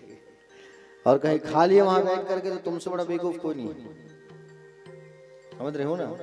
हाँ आप खाते हो क्या? आप तो नहीं खाते क्या इसको? हाँ खाओगे कि नहीं खाओगे? बोले नहीं खाएंगे। जबरदस्ती नहीं बोल दो नहीं खाना है करके, और तुम्हें जहां पूछा गया खाओगे, चाय पियोगे। प्रश्न अगर तुम्हें किया गया तो ये मान करके चलो कि इसका मन ही नहीं है खिलाने पिलाने का, वहीं बोल दो नहीं खाना है भैया, अभी खा के आए हैं। ऐसा करके भगवान जो है 56 भोगों को त्याग दिए। दुर्योधन के मेवा त्यागे, साग विदुर घर खाए। आज भगवान जा रहे हैं अतिथि बन करके विदुर के घर में। आज हरि आए विदुर घर पावना। पावना मतलब पहुना, अतिथि। आज हरि आए विदुर घर पावना। आज हरि आए विदुर घर पावना। आज हरि आए पावना तो लगे परम है सुहावना। आज हरि आए पावना तो लगे परम है सुहावना। आज हरि आए।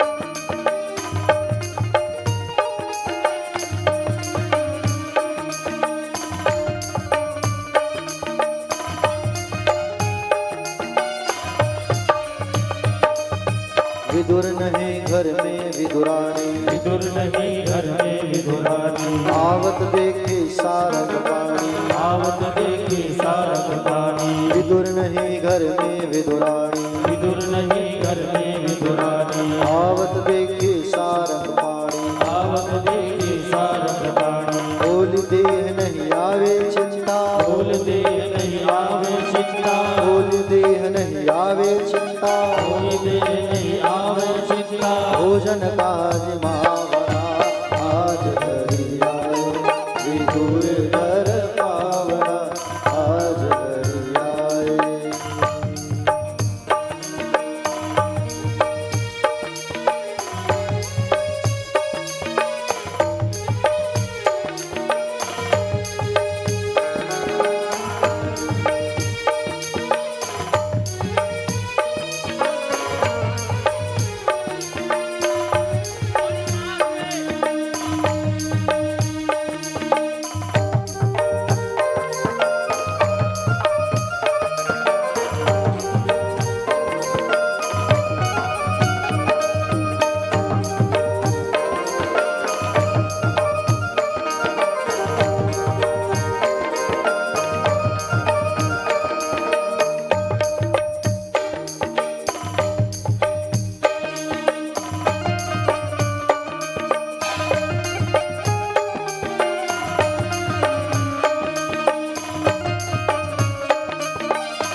केला बहुत प्रेम से लाई, केला बहुत प्रेम से लाई, गिरी गिरी सब देत गिराई, गिरी गिरी सब दीन गिराई, केला बहुत प्रेम से लाई, केला बहुत प्रेम से लाई, गिरी गिरी सब देत गिराई, गिरी गिरी सब दीन गिराई, छिलका देत श्याम मुख माही, छिलका देत श्याम मुख माही, छिलका देत श्याम मुख माही, छिलका देत श्याम मुख माही, लागे बहुत सुहावना आज हरि आए, विदुर घर पावना आज हरि आए।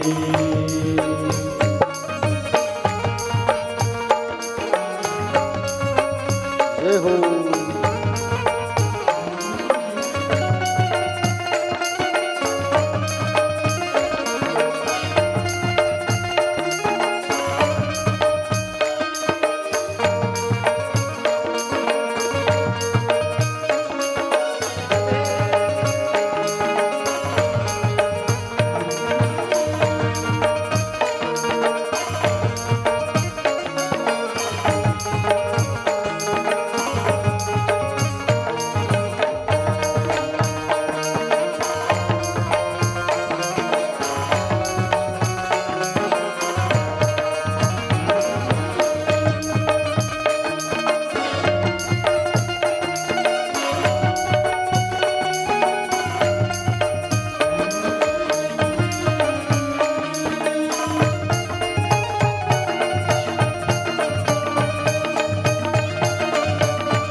इतने माहे विदुर जी आए, इतने माही विदुर जी आए, छोटे खारे वचन सुनाए, छोटे खाने वचन सुनाए, इतने माहे विदुर जी आए, इतने माही विदुर जी आए, छोटे खारे वचन सुनाए, छोटे खाने वचन सुनाए, छिलका देत श्याम मुख माही, छिलका देख श्याम मुख माही, छिलका देत श्याम मुख माही, छिलका देख श्याम मुख माही, कहाँ गवाई तेरे भावना आज हरि आए, विदुर घर पावना आज हरि आए।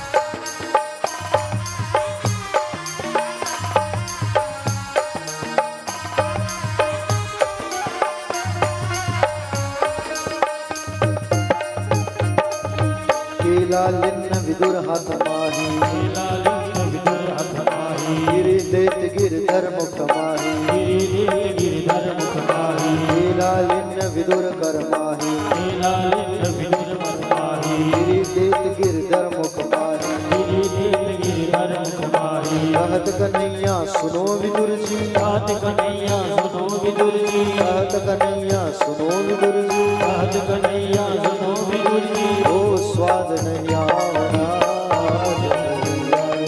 विदुर घर पावना आज हरियाए विदुर घर पावना आज हरियाए विदुर घर पावना आज हरियाए विदुर घर पावना आज हरियाए विदुर घर पावना आज हरियाए विदुर घर पावना आज हरियाए पावन तो लागे परम है सुहावना आज हरि आए।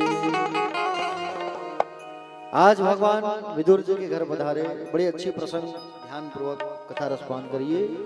भगवान जो है विदुर के घर पहुंचे और विदुर के घर जैसे ही भगवान का आगमन हुआ और भगवान का जब विदुर जी के यहाँ आगमन हुआ और जैसे ही भगवान विदुर के घर जब आए तो दरवाजा खटखटाया और दरवाजा खटखटा करके कहे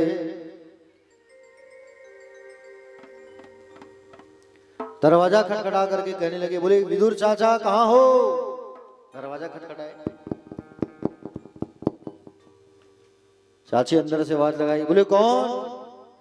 बोले चाची मैं द्वारिकाधीश। और जैसे सुना द्वारिकाधीश, चाची नहा रही थी तो नहाते नहाते दौड़ गई। चाची जो है नहा रही थी और नहाते नहाते दौड़ गई। समझ रहे हो ना। अब स्नान कर रही है, स्नान करते करते दौड़ी है। भगवान देख रहे हैं, चाची तो नहाते नहाते ही दौड़ाई है। भगवान ने अपने पीले पीताम्बरी दुपट्टा को उठा करके फेंक दिया तो चाची का शरीर पूरा ढक गया। चाची से कहा कि बोले चाची अंदर नहीं बैठाओगी हमें, आओ आओ कन्हैया आओ, आओ आओ प्रभु आओ। भगवान को सुंदर बैठाई। चाची बड़ी जोरों से भूख लगी है और अगर कुछ खाने को हो तो आप हमें प्रदान करते। बड़ी जोर से भूख लगी है, उतना दूर से आया हूँ द्वारिका से, दुर्योधन के यहाँ तो हम कुछ भी नहीं खाए। बोले हम अपने चाचा के यहाँ खाएंगे, विदुर काका के यहाँ कह करके। समझ रहे हो ना। विदुर नहीं घर में विदुरानी, आवत देखे सारंग पानी। मतलब जब आ रहे थे भगवान तो वो पानी से नहा रहे थे, है ना। फूली देह नहीं आवे चिंता। समझ रहे हो। भोजन कहाँ जमावड़ा, फूली देह नहीं आवे चिंता मतलब वो नहाते नहाते ही दौड़ गई थी। देह की कोई चिंता नहीं थी, क्यों भगवान आए। अरे भगवान के सामने कैसा शर्म, वो तो ब्रह्म है। उनके अंदर तो काम नाम की कोई वस्तु ही नहीं है। भगवान के अंदर जो काम हमारे अंदर है, आप सबके अंदर है, वो भगवान के अंदर नहीं है। काम को भगवान ने जीत लिया है। भगवान जो है, चाहे चाची भूख लगी है, जोर से कुछ खाने को ले आओ। केला रखा था तो केला लेके आई चाची। केला बहुत प्रेम से लाई, गिरी गिरी सब देत गिराई। मतलब केला पकड़ी है, छिलका को छिल रही है, गुदा को गिरा रही है, फेंक रही है, छिलका को देते गई भगवान को। छिलका बोले भगवान खाओ। समझ रहे हो ना। भगवान को छिलका को खिलाने लगी और भगवान छिलका को खाने लगे। बताओ भगवान छिलका खाए भाव में आकर के, हैं? कितना छिलका खाए होंगे भगवान। 35 से 40 छिलका खाए हैं। केला पकड़ती थी विदुराइन जो है ना, भगवान सोचते थे कि अब खिलाएगी मुझे, अब खिलाएगी, अब खिलाएगी। विदुराइन चाची जो है कहाँ फेंक देती थी, छिलका को खिलाती थी। वो उनको शुद्ध बुद्ध का कोई ख्याल ही नहीं, मैं क्या खिला रही हूँ भगवान को, क्या पवा रही हूँ। अब भगवान खाते गए पाते गए। इतने माही विदुर जी आए, खोरे खाटे वचन सुनाए। मतलब इतने में विदुर जी का आगमन हो गया। विदुराइन क्या खिला रही है तू। बोले क्या खिला रही है इतने बड़े द्वारिकाधीश को, छिलका खिला रही है। इतने माही विदुर जी आए, खोटे खारे वचन सुनाए, छिलका देते श्याम मुख माही। बोले इतने बड़े श्याम सुंदर को तुम छिलका खिला रही हो, कहाँ गई तुम्हारी भावना, कहाँ गई तुम्हारी भावना? बोलो, भगवान को तुम छिलका खिलाते बैठी हो, कहाँ गवाई तेरी भावना, आज हरि आए विदुर घर पावना। समझ रहे हो ना? भगवान जो है जब छिलका खा रहे थे, विदुर जी आए और विदुराइन को उन्होंने खुद खूब चिल्लाया, खूब डांट लगाया कि तुम जो है उतने बड़े द्वारकाधीश को छिलका खिला रही हो। उतने में कन्हैया डांट लगा दिए विदुर चाचा को।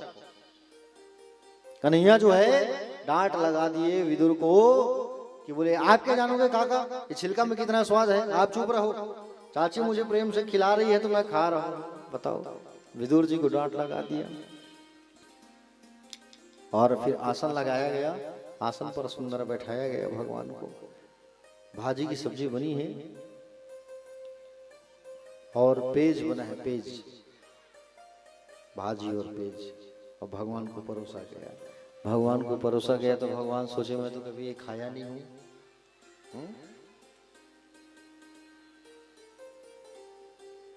भगवान मन में कहने लगे हम तो कभी इसे खाए नहीं, हम माल में रहने वाले 56 भोग खाने वाले हैं भगवान, तो रोज नाना प्रकार के व्यंजन सुंदर सुंदर। समझ रहे हो ना? चाचा से कहे चाचा चलो आप खाओ। भगवान कहे बोले प्रभु भोग आपको पहले लगता है तो मैं पहले कैसे भोग पाऊं, पहले आप खाओ फिर मैं खाऊंगा। नहीं नहीं नहीं, पहले आप खाओ, चलो। मतलब वो खाएंगे तो वो देखेंगे खाते कैसे हैं, है कि नहीं? विदुर चाचा जब खाएंगे तो भगवान देख लेंगे, तब उनको खाना आ जाएगा, सीख जाएंगे। इसलिए भगवान ने से कहा कि बोले पहले आप खाओ, और पेज को उठा करके पीने लगे। कौन पीने लगे? विदुर जी। और भाजी को उठा के खाने लगे। बोले अच्छा ये पीने वाला है, और सुंदर पीने वाला है। पेज जो है करके उठाए और उठा करके पीने लगे, भाजी को खाने लगे भगवान। एक बार में ही सब खत्म हो गया। चाचा का खत्म नहीं हुआ है, भतीजा का खत्म हो गया है।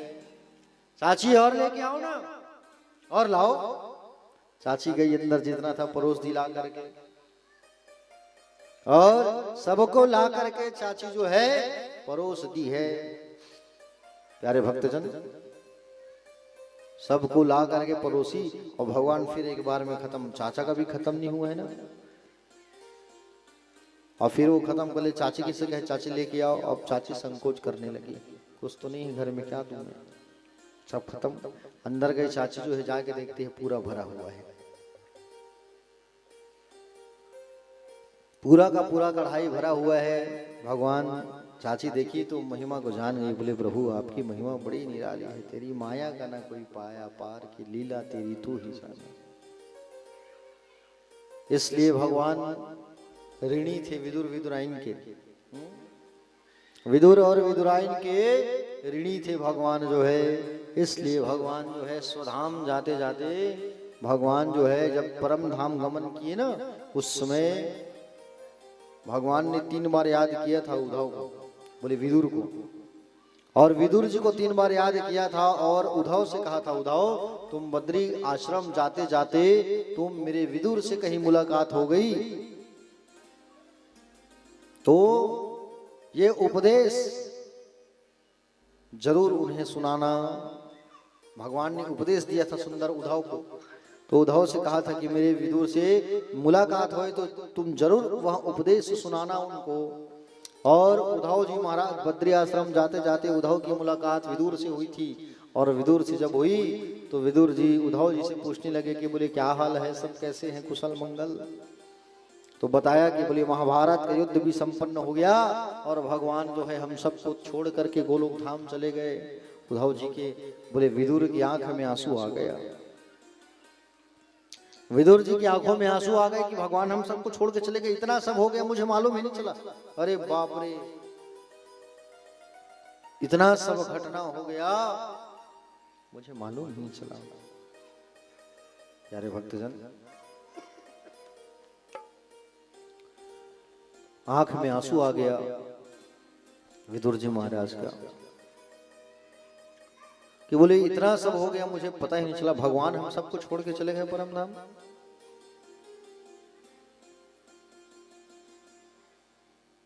भगवान जो है हम सबको त्याग करके चले गए हैं। प्यारे भक्तजन, भगवान ने जो उपदेश प्रदान किया है, आप मुझे रसपान कराइए उद्धव जी। तो इस पर कहा कि बोले मैं तो भगवान के वियोग में तड़प रहा हूं, मैं जो उपदेश भगवान ने सुनाया उसे मैं नहीं सुना सकता, लेकिन आप मैत्रेय ऋषि के पास आइए। जब भगवान गए, जब भगवान मुझे उपदेश सुना रहे थे उस समय मैत्रेय जी भी खड़े थे। आप मैत्रेय के पास आइए, आप उन्हें उनसे उपदेश सुनिए।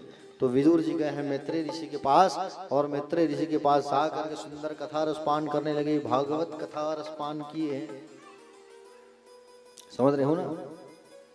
सुंदर उपदेश प्राप्त किया है ज्ञान मैत्रेय जी महाराज जो है। प्यारे भक्तजन, तो भगवान जो है भक्तों के ऊपर कृपा जरूर करते हैं। भगवान को दो जगह बड़ा आनंद आया था, पहले सबरी के वो बेर और दूसरा विदुर के घर केला और वो भाजी। समझ रहे हो ना, भगवान को दो ही जगह बड़ा आनंद आया था। प्यारे भक्तजन, भगवान श्री सुखदेव जी महाराज कहने लगे कि बोले आगे सृष्टि की रचना कैसे हुई, इस पर आगे चर्चा करने लगे भगवान सुखदेव जी राजा परीक्षित से कि बोले सबसे पहले इस पृथ्वी को हिरण्याक्ष नाम का एक राक्षस जो है ले डूबा था। कहां? पाताल में। और पाताल में ले डूबा था हिरण्याक्ष नाम का राक्षस, दैत्य। ये हिरण्यकश्यपु का भाई है। और ये ले डूबा था पाताल में, तो उसी समय भगवान ने वराह अवतार लिया था। कहां से वराह अवतार लिया था? ब्रह्मा को छींक आया था, तो ब्रह्मा के नाक से बोले वराह भगवान का आगमन हुआ था। और वराह भगवान का जब आगमन हुआ तो वराह भगवान पाताल गए, और पाताल जाकर के भगवान जो हिरण्याक्ष को मारे हैं, और मार करके पृथ्वी मैया को वापस लेकर के आए। और पृथ्वी को ला करके किनके हाथ में सौंपे? वराह भगवान जो है हिरण्याक्ष को मारे हैं, मार करके पृथ्वी को ला करके सौंप दिए ब्रह्मा के हाथ में। ब्रह्मा जी अपने शरीर से इस सृष्टि के निर्माण कार्य को आगे बढ़ाया। तो सबसे पहले दाहिने भाग से स्त्री और दाहिने भाग से पुरुष और बाएं भाग से स्त्री का आगमन हुआ, मनु और शत्रुपा का। इन दोनों का विवाह किया गया और मनु और शत्रुपा के हाथ में पृथ्वी को सौंपा गया। अब सृष्टि के निर्माण कार्य को आगे बढ़ाइए। अभी तक कितने थे? नारायण, ब्रह्मा, कश्यप, दिति और उनकी पत्नी अदिति, और ये राक्षस हिरण्याक्ष हिरण्यकश्यपु। सृष्टि के निर्माण कार्य को आगे बढ़ाने का आदेश दिया गया। तो मनु शत्रुपा का विवाह कराया गया और पृथ्वी को हाथ में उनका सौंपा गया, और मैथुन पद्धति से सृष्टि के निर्माण कार्य को आगे बढ़ाया गया। मनु और शत्रुपा के 3 संतान हुए हैं। कितने संतान हुए हैं? 3 कन्या और 2 पुत्र हुए हैं मनु और शत्रुपा का। समझ रहे हो ना। तो मनु और शत्रुपा के 3 कन्या और 2 पुत्र। आज बेटियों की कथा सुनेंगे, कल बेटों की कथा सुनेंगे, ठीक है। एक बार सब हाथ उठा के कहो राधे राधे।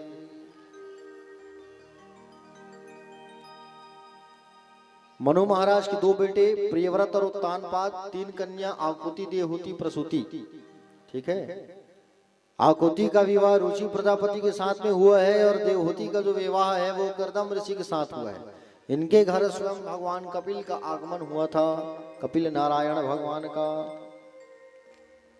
प्यारे भक्तजन, आइए उससे पहले एक बड़ा प्यारा भजन हम सब रसपान करते हैं, फिर कथा में आगे प्रवेश करेंगे। बोलिए गोविंद भगवान की। दिल में तू श्याम नाम की जरा ज्योति जगा के दे।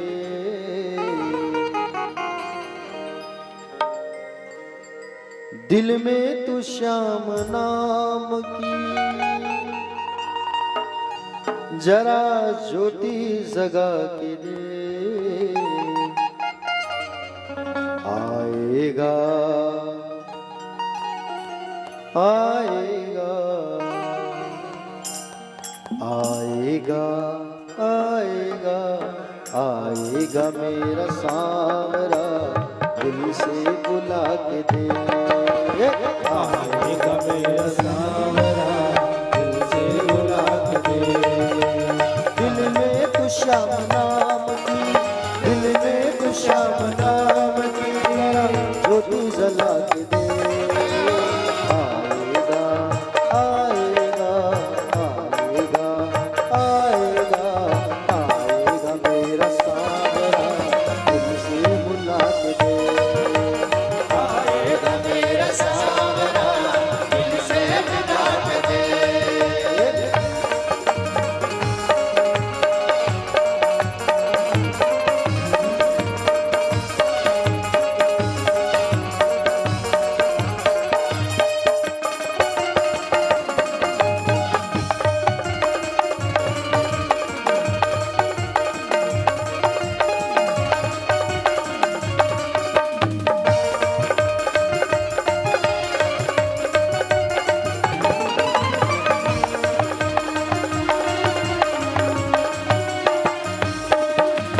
हरे का साथी श्याम है यारों का यार है रे भक्तों यारों का यार है भक्तों यारों का यार है। हरे का साथी श्याम है यारों का यार है रे भक्तों यारों का यार है भक्तों यारों का यार है। चरणों में बाबा श्याम के चरणों में बाबा श्याम के तो आंसू बहा के दे आएगा आएगा आएगा आएगा आएगा मेरा सांवरा दिल से बुला के दे आएगा मेरा सांवरा दिल से बुला जय हो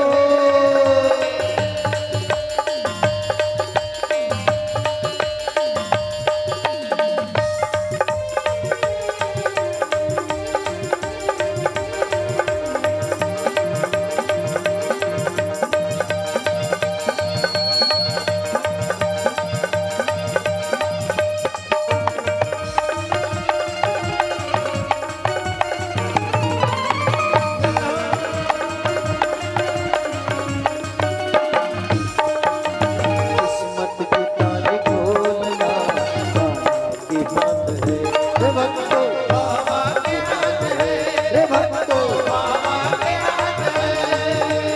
एक तेरे कष्ट मेटना पल भर की बात है रे भक्तों पल भर की बात है भक्तों पल भर की बात है। खुशियों से झोली भर देगा खुशियों से झोली भर देगा तू झोली फैला के दे आएगा आएगा आएगा आएगा आएगा मेरा सांवरा दिल से बुला के दे आएगा मेरा सांवरा दिल से बुला के दे।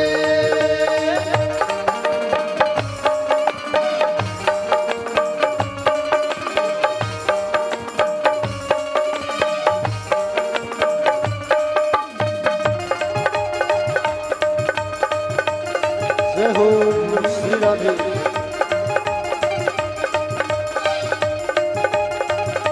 तालियों की सेवा करते हुए सभी भक्त जो है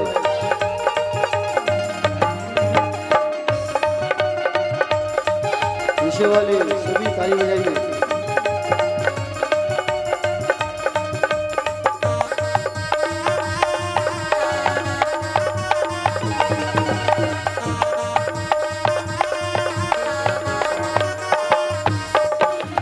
होगा असर दुआ में तो बोलेगी मूर्ति हे भक्तों बोलेगी जोलगी भक्तों बोलेगी जोलगी। जीवन में जो होगी कमी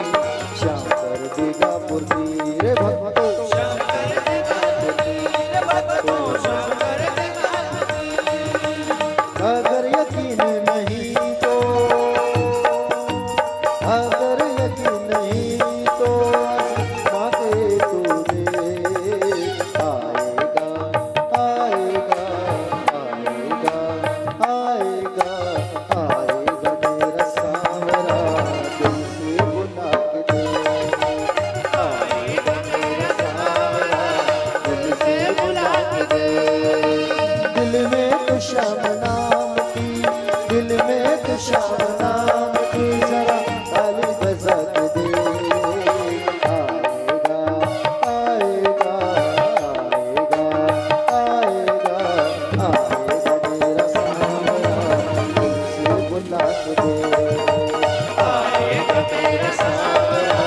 दिल से बुला के दे। आएगा मेरा सावरा दिल से बुला के दे। आएगा मेरा सावरा दिल से बुला के दे।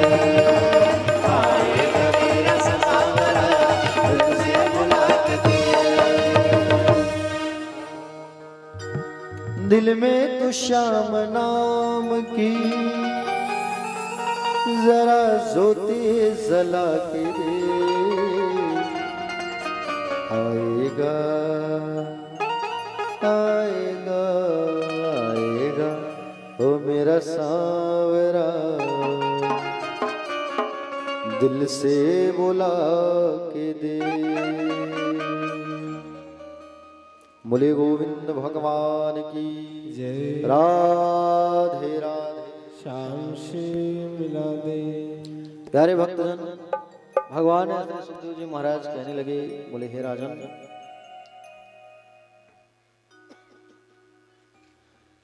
देवहूति और कर्दम की कथा पहले सुनते हैं हम लोग। आइए, देवहूति, जो देव को बुला ले उसे कहते हैं देवहूति। समझ रहे हो ना? कर्दम, जो अपने इंद्रियों का दमन कर ले वो है कर्दम। कर्दम जी महाराज जो है कई हजार साल तक तपस्या किए हैं। कर्दम जी महाराज कई हजार साल तक, और कई हजार साल तक जब तपस्या किए हैं कर्दम जी, 10,000 वर्षों तक तपस्या किए हैं। 10,000, और 10,000 वर्षों तक कर्दम जी ने तपस्या किया। बड़े ध्यान से सुनना, बड़ी अच्छी प्रसंग है। कर्दम जी महाराज 10,000 साल तक जब तपस्या किए, भगवान नारायण प्रकट हो गए और कहे कि बोले मांगो कर्दम, क्या मांगना है? तो कर्दम जी ने कहा कि बोले प्रभु मुझे एक नारी दे दो। क्या दे दो? एक नारी दे दो। भगवान को ये शब्द जब भगवान सुने तो भगवान को दुख लगा कि ये नारी मांग रहे हैं, और आंखों से आंसू की धार गिर गई। एक बूंद आंसू की धार जो गिरी तो वो एक तालाब बन गया। समझ रहे हो ना? मान के चलो यहाँ पे भगवान नारायण का आंसू टपक गए, तालाब देख रहे हो ना? इतना ही बड़ा सरोवर बन गया, जिसका नाम पड़ गया बिंदुसार सरोवर। भगवान ने पूछा नारी क्यों मांगे तुम? तो कहा कि प्रभु नारी मैं इसलिए मांगा हूं क्योंकि नारी जब मुझे आप दोगे तो मैं उस नारी के साथ मिल करके आपकी भक्ति करूंगा, और आपके जैसे ही मुझे एक पुत्र चाहिए, आपके जैसे एक बेटा चाहिए मुझे, और आपके ही जैसे मुझे एक बेटा मिल जाएगा तो मेरा जीवन धन्य हो जाएगा।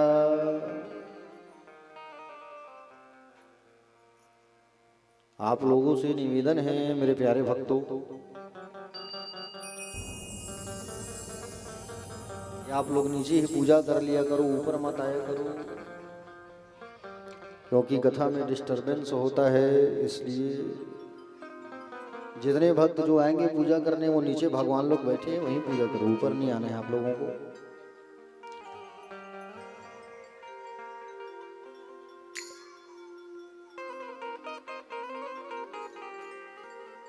तो कर्दम जी महाराज ने भगवान नारायण से कहा कि बोले प्रभु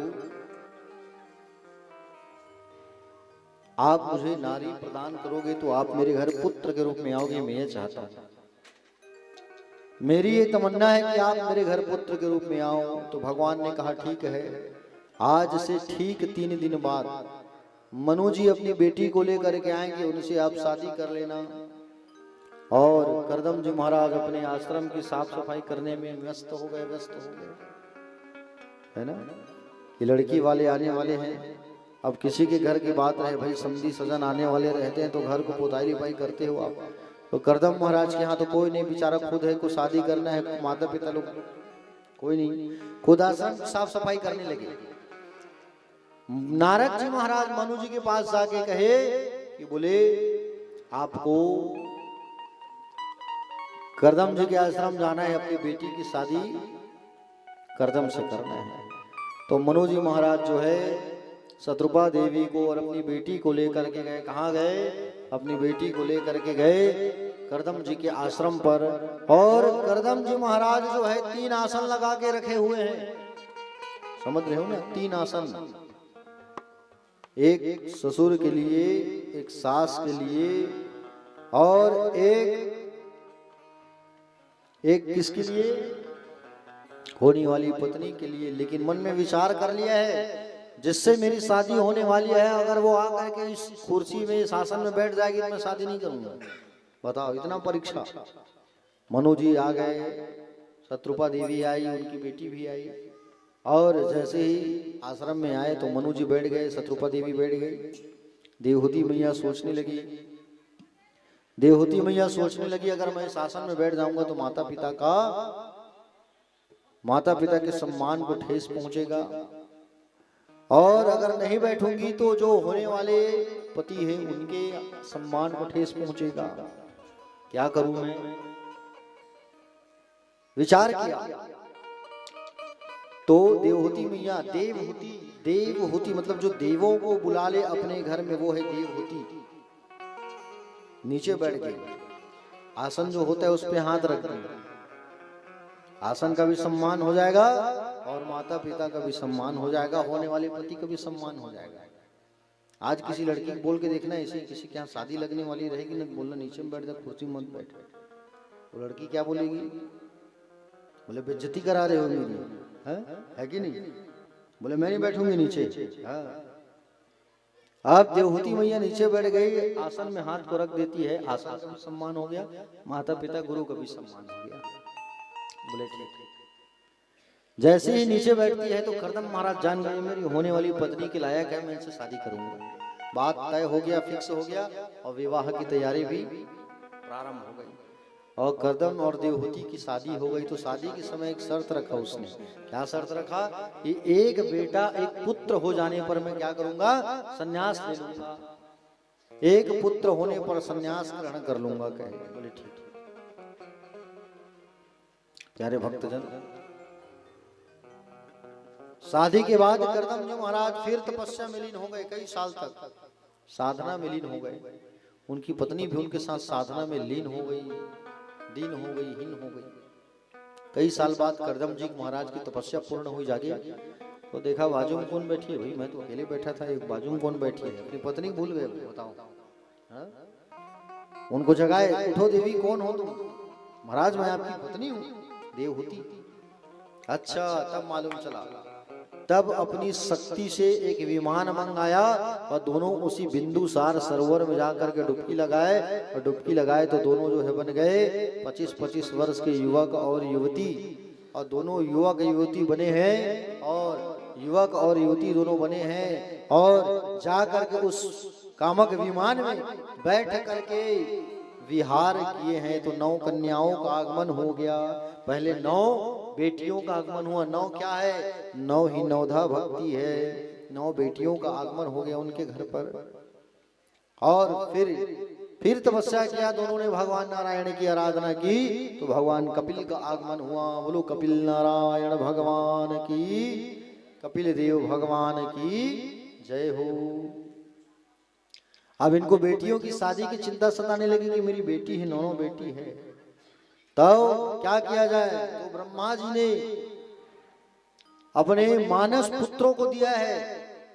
किनको दिया है? ब्रह्मा जी ने अपने 9 पुत्रों को, ब्रह्मा जी के 10 पुत्र नारद जी को छोड़ करके बाकी 9 जितने बचे सबको भेजा, जाओ तुम करदम की बेटी से शादी करो।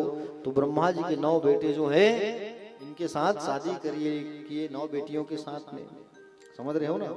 9 बेटियों के नाम क्या है? 9 बेटे कौन, 9 बेटियां कौन? प्यारे भक्तजन, 9 बेटियों में से सबसे पहले है कला। करदम जी की बड़ी बेटी का नाम है कला। दूसरे नंबर पर है अनुसुईया।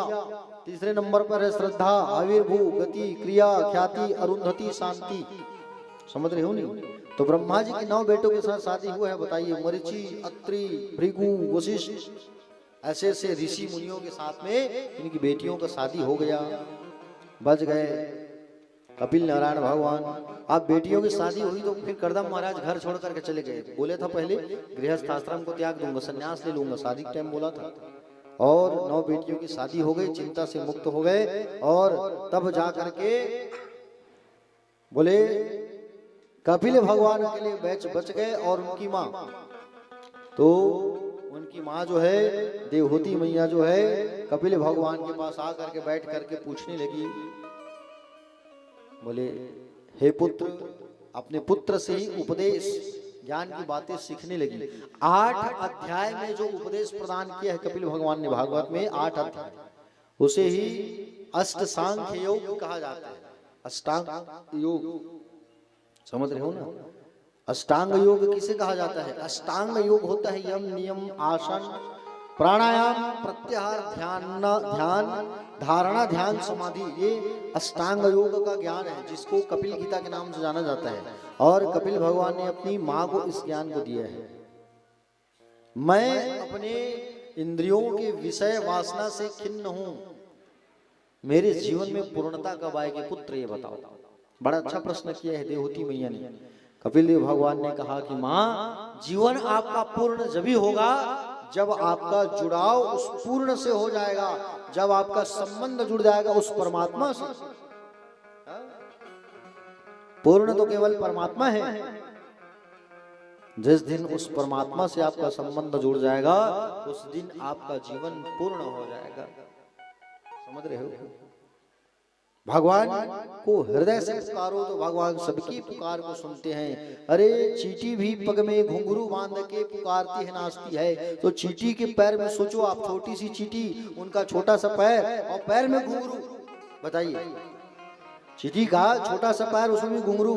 अगर वो चींटी बांध के नाचती है ना तो उसे भी भगवान जो है सुन लेते हैं। हम तो कान लगा के सुनेंगे तब सुनाई देगा, और वो तो बिना कान के ही सुन जाते हैं। समझ रहे हो ना? हम तो भगवान को पुकारते हैं 2 हाथ से, लेकिन वो कितने हाथ से देते हैं? अनन्य हाथ से। भगवान कपिल ने कहा कि माँ, आप उस पूर्ण से संबंध को जोड़ो, और जिनका संबंध जुड़ गया उनका तो फिर हो गया बेड़ा पार। समझ रहे हो ना? उनके जीवन में आनंद ही आनंद, जिनका जुड़ाव भगवान से हो गया,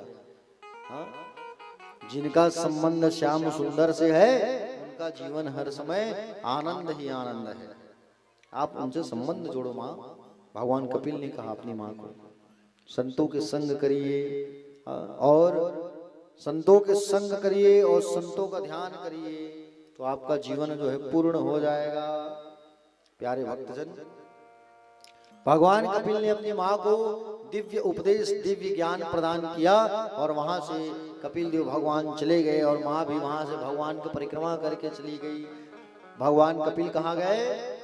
भगवान कपिल गए हैं सागर के मध्य जाकर के बैठ गए। उसका नाम पड़ा गंगा सागर। समझ रहे हो ना? और सब धाम बार बार गंगा सागर एक बार। गंगा सागर लोग कब जाते हैं? आज के दिन। आज कौन सा दिन है? मकर संक्रांति है। मकर संक्रांति पर आप लोग कपिल भगवान की कथा सुन रहे हो, और जो कपिल भगवान की कथा मकर संक्रांति पर सुनता है तो भगवान कपिल की कृपा सभी भक्तों के ऊपर होती है। अब बताइए, भगवान कपिल की यह सुंदर पतितमय पावनमय कथा आप सुन रहे हैं, और आज मकर संक्रांति का दिन है। और प्यारे भक्तजन, जो मकर संक्रांति के दिन भगवान की कथा को रसपान करता है, उनके घर पर भगवान हमेशा खुशियां ही खुशियां देते हैं। बोलो कपिल नारायण भगवान की। आज मकर संक्रांति है, और मकर संक्रांति की ढेर सारी शुभकामनाएं आप लोगों को। मकर संक्रांति है कि नहीं आज? है तो आप सबको ढेर सारी शुभकामनाएं मकर संक्रांति की। खूब लड्डू का दान करो और खूब लड्डू खाओ, तिल के लड्डू, ठीक है? हाँ, हमारे पास भी आज लड्डू आए हैं भाई, हमारी काजल बिटिया ला के दी लड्डू। प्यारे भक्तजन, इस बार सफेद रंग की जो वस्तु है वो बहुत महंगी हो जाएगी। समझ रहे हो ना? जैसे दूध का रेट बढ़ेगा, दही का रेट बढ़ेगा, घी का रेट बढ़ेगा। सफेद में और क्या आता है? नमक। सफेद में और क्या आता है? चीनी, है कि नहीं? सफेद श्वेत रंग का जो वस्तु है उसका रेट बढ़ेगा इस वर्ष। समझ रहे हो ना? दुग्ध का रेट बढ़ जाएगा, दही का, घी का मात्रा।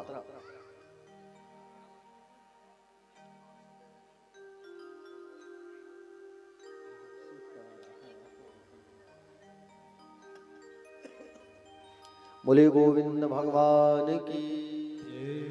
तो प्यारे भक्तजन, सुंदर भगवान जो है, कपिल नारायण भगवान जो है, जाकर के सागर के मध्य जो है बैठ गए और वो स्थान जो है गंगा सागर कहलाया।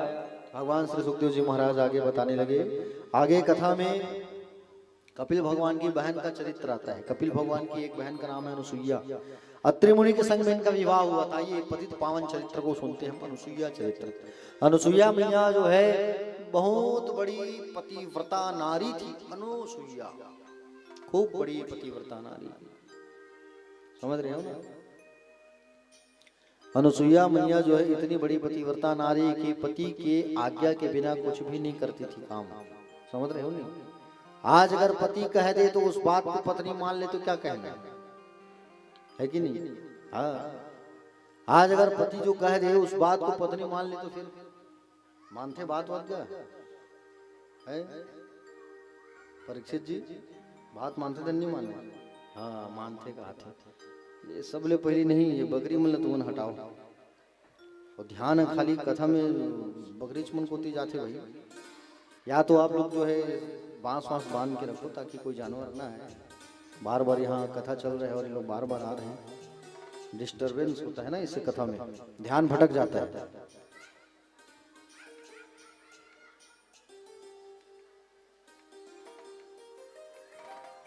यहाँ के बकरियों को देख रहा हूँ तो मुझे तोरला का याद आ गया। तोरला गांव में भी ऐसी कथा चल रहा था, तो वहाँ गाय कुत्ता बार बार कथा में डिस्टरबेंस। जहाँ कथा होती वहाँ आजू बाजू आवागमन को बिल्कुल बंद रखना चाहिए। इससे वक्ता और श्रोता दोनों का ध्यान जो है एकाग्रचित्त होता है, समझ रहे हो। अब इधर से आदमी आ रहा है, उधर से आदमी जा रहा है, आ रहा है। हाँ, काली देखियो नहीं, एक ठन कुकुर है केमरल छलांग लगा के भागा थे बेचारा गरिमा, तो लैपटॉप नहीं गिरी और 40,000 के नुकसान हो जाती। एक जन हाथ बिल्कुल लड़बड़ा गनीमा, तो बाजू में एक दाई बैठी रही, नहीं तो ओकरे ऊपर वो हपट के गिर जाती। सो आदमी है इस है नहीं। तो ऐसा नहीं होना चाहिए। जहाँ कथा हो रहा है वहां पर थोड़ा स्वच्छता और अनुशासन का परिचय देना चाहिए।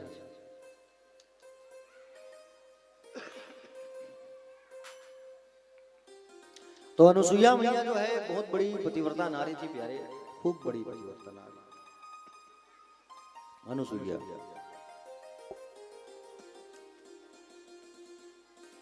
सोती थी तो पति, खाती थी तो पति, कहीं जाती थी तो पति, हर बात पर केवल पति, पति दीवान। एक बार नारद जी महाराज आए थे अनुसुईया मैया के पास और बैठ करके चर्चा पर चर्चा कर रहे थे और अनुसुईया मैया की चर्चा पर चर्चा को सुन रहे थे, उनसे ज्ञान की बातें कर रहे थे। सुंदर प्रसादी खाए और प्रसाद खा करके नारद जी चले गए कैलाश।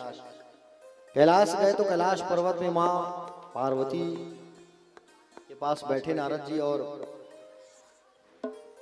कहने लगे कि बोले आज हम अनुसुईया मैया के यहाँ से आए हैं और बड़ा सुंदर स्वादिष्ट लड्डू खा के आए हैं। बोले मैया आपके लड्डू में ना स्वाद नहीं है। बोले जो लड्डू मुझे अनुसुईया मैया के यहाँ प्राप्त हुआ है वैसा स्वाद नहीं है आपके यहाँ। बोले अच्छा कौन है नारद जी अनुसुईया? अरे बहुत बड़ी नारी है, महान नारी है अनुसुईया, पतिव्रता नारी है। अच्छा, अब वहां से नारद जी चले गए वैकुंठ लोक। वैकुंठ में गए तो माँ भगवती पराम्बा लक्ष्मी मैया जो है नारायण की सेवा कर रही थी, नारायण का पैर दबा रही थी। तो कहा कि बोले माँ आपके हाथों में सेवा का वो भाव नहीं है। सेवा तो अनुसुईया मैया ने किया था बड़ा धूमधाम से, बड़ी अच्छी से सेवा करती है अनुसुईया मैया। अब वहां से निकल गए। अब ये तीनों देवी जो है अपने अपने पतियों से कहने लगे, ये बोले अनुसुईया कौन है, जरा जाओ और परीक्षा लेकर के आओ, कौन है अनुसुईया जो है। तीनों देवों ने मना किया अपनी अपनी पत्नियों को कि बोले अनुसुईया जो है महान नारी है, पतिव्रता नारी है। लेकिन ये तीनों नहीं माने और तीनों जो है जब नहीं माने अपने अपने पति को परीक्षा लेने के लिए भेजने लगे। कहा अनुसुईया के यहाँ जाओ परीक्षा लेके आना। तो तीनों देव ब्रह्मा विष्णु और महेश तीनों बोले ब्राह्मण का रूप बनाए और साधु का रूप बना करके अनुसुईया मैया के घर जा करके भिक्षा मांगने लगे। समझ रहे हो ना? याद रखना, जो सुहागन माताएं, इन 4 माताओं का नाम अगर आप हमेशा लोगे ना तो आपका जो सुहाग है वो अमर रहेगा, उनके ऊपर कोई आंच नहीं आएगा। 4 नाम कौन सा? पहला है सावित्री, और दूसरा है अनुसुईया, तीसरा है द्रौपदी और चौथा है मंदोदरी। ये 4 नाम लेने से सुहाग के ऊपर कोई आंच नहीं आता, क्योंकि ये चारों नारियां जो है ना महान है। द्रौपदी, अनुसुईया, सावित्री और मंदोदरी। समझ रहे हो ना? ये 4 का नाम रोज लेना चाहिए अपने पति के लिए। अगर आपके पति बिगड़ चुके हैं तो ये 4 नाम रोज लो और उन चारों माताओं से प्रार्थना करो कि हमारे पति जो है सही रास्ते में रहे, हमारा पति निरोगी रहे, हमारे पति की आयु बढ़े। सुना था नहीं? राग बतावे घर में बहू। ठीक है लक्ष्मी भैया, काका नाम के हैं? सावित्री हो, हाँ मंदोदरी हो, और दूठनौ का के हैं? अनुसुईया हो, द्रौपदी। पर ध्यान से कथल सुनत रहे बेचारा, हमारा तबला वाला 2 दिन गायब रही, छुट्टी में रही सोहर, आज पहुंचे हैं। लड्डू डुलास नहीं प्यारे भक्तजन। तो 4 माताओं का नाम बिल्कुल हमें बोलना चाहिए, सुहागन माताओं को बोलना चाहिए। प्यारे भक्तजन, आपको बता दूं मैं, अनुसुईया मैया जो है बहुत बड़ी पतिव्रता नारी थी। अब तीनों देव इनके यहाँ पधारे और आकर के भिक्षा मांगने लगे। भिक्षाम देहि। अनुसुईया मैया चावल अवल लेकर के बाहर निकली, अन्न लेकर के अन्नदान करूंगी करके, और जैसे ही बाहर आई तब कह दिया, क्या कहा कि बोले अनुसुईया से कहा ऐसे बस बोले दान नहीं लेंगे माता जी, जाओ अंदर अपने कपड़े उतार करके आओ तब हम आपसे दान लेंगे। और अंदर गई मैया जो है कमंडल लेकर के आई, और कमंडल लेकर के आई और कमंडल से जल निकाली, और जल निकाल करके ओम पति परमेश्वराय नमः कहा करके जैसे छिड़कती है, ओम पति परमेश्वराय नमः कहा करके छिड़की, तो तीनों जो है बच्चे बन गए। छोटे छोटे 10-10 दिन के बच्चे बन गए, और सुंदर मैया पालना में खिलाने लगी, दूध पिलाने लगी, प्रेम करने लगी। महीना बीत गया, वैकुंठ खाली, ब्रह्मलोक खाली, कैलाश खाली, तीनों देवियां इकट्ठा हो गए, और इकट्ठा होकर के नारद जी से पूछने लगे हमारे पति अभी तक नहीं लौटे हैं। तो नारद जी ने कहा कि आप अपने पति की अगर दर्शन करना चाहते हो तो चित्रकूट धाम चले जाओ। चित्रकूट में अनुसुईया मैया का आश्रम है, अत्रि का आश्रम, वहां जाओ, बच्चे बने हुए हैं आपके पति, जाके मांग लो अनुसुईया मैया से। तीनों देवियां जो है अनुसुईया मैया के घर पहुंच गए। साधारण नारी का रूप बना के आए हैं, और साधारण नारी का रूप बना करके आए हैं, और कहे कि बोले मैया भिक्षा देहि।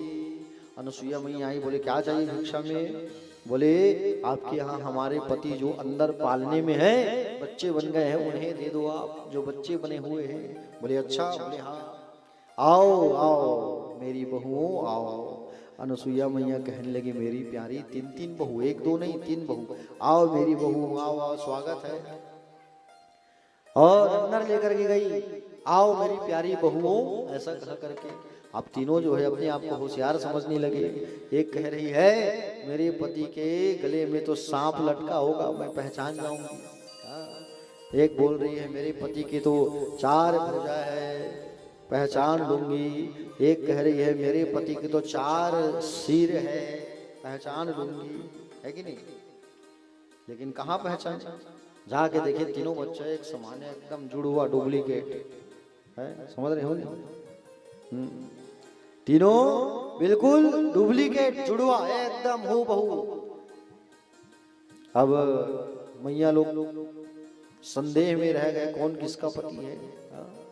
छोटी वाली कह रही है कहीं धोखे से बड़े को उठा लूंगी तो जेठ मानती हूँ पूरा ससुर। पूरा ससुर को छूते नहीं, जेठ को है कि नहीं, दूर से प्रणाम करते हैं।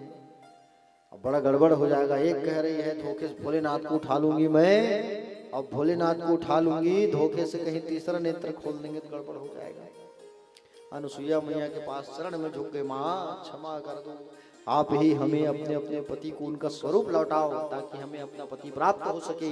कमंडल से जल निकाल करके अपने पति अत्रि का स्मरण किया और अत्रि का स्मरण करके जैसे छिड़का तो तीनों जो है अपने अपने स्वरूप में आ गए। बोलो त्रिदेव भगवान की, तीनों अपने स्वरूप में आ गया। ब्रह्मा विष्णु महेश।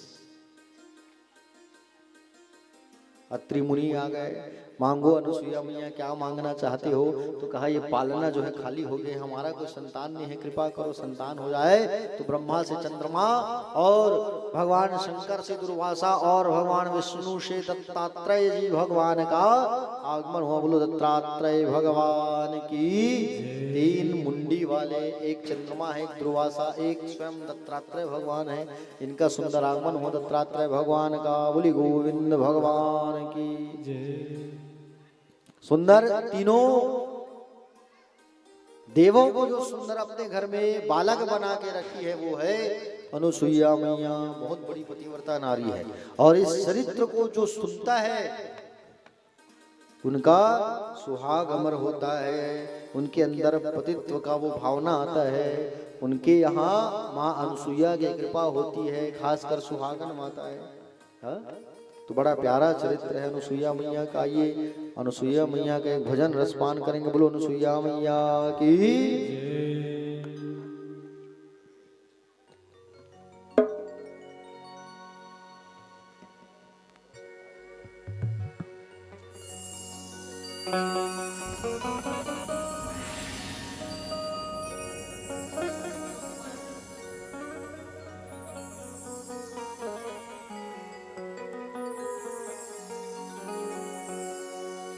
आओ सतुया माता का भजन जिला पहली सिवान हमार पुरखा मन गावे।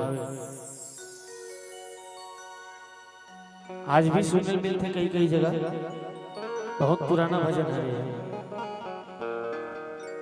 सुन संग बारी तोला सुनावा,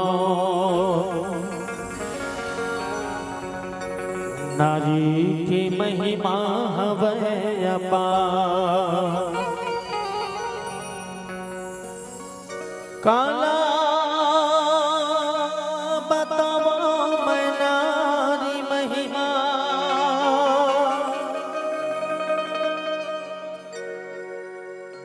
काला बतावा मैं नारी महिमा। देवता घलो नहीं पावे पार,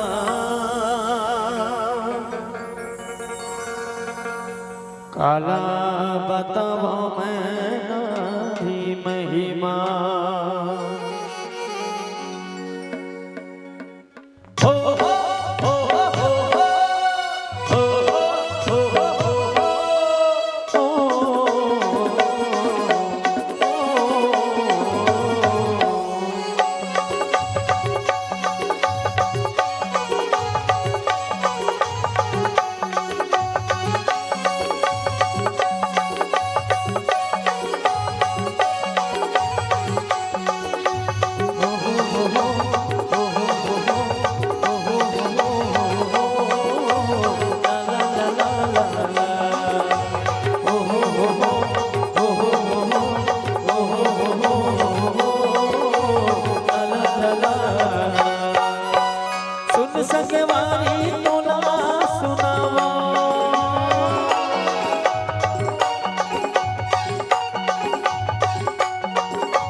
तन त्याग तुलसी।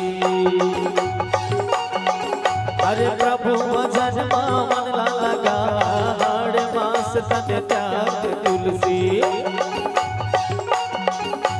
एक नारी है रत्नावली, अजी एक नारी है रत्नावली, पति लया पन ज्ञान सिखा, हाड़ मास तन त्याग तुलसी। हाँ प्रभु भजन मन लगा, हाड़ मास तन त्याग तुलसी। एक नारी है रत्नावली,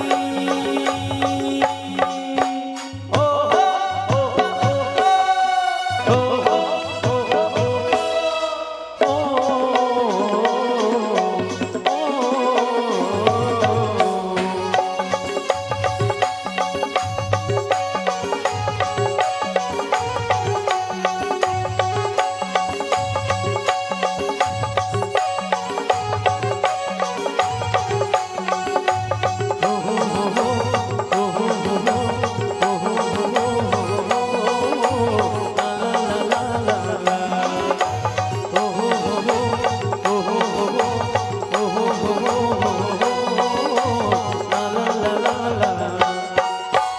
एक नारी है सतियन सुइया,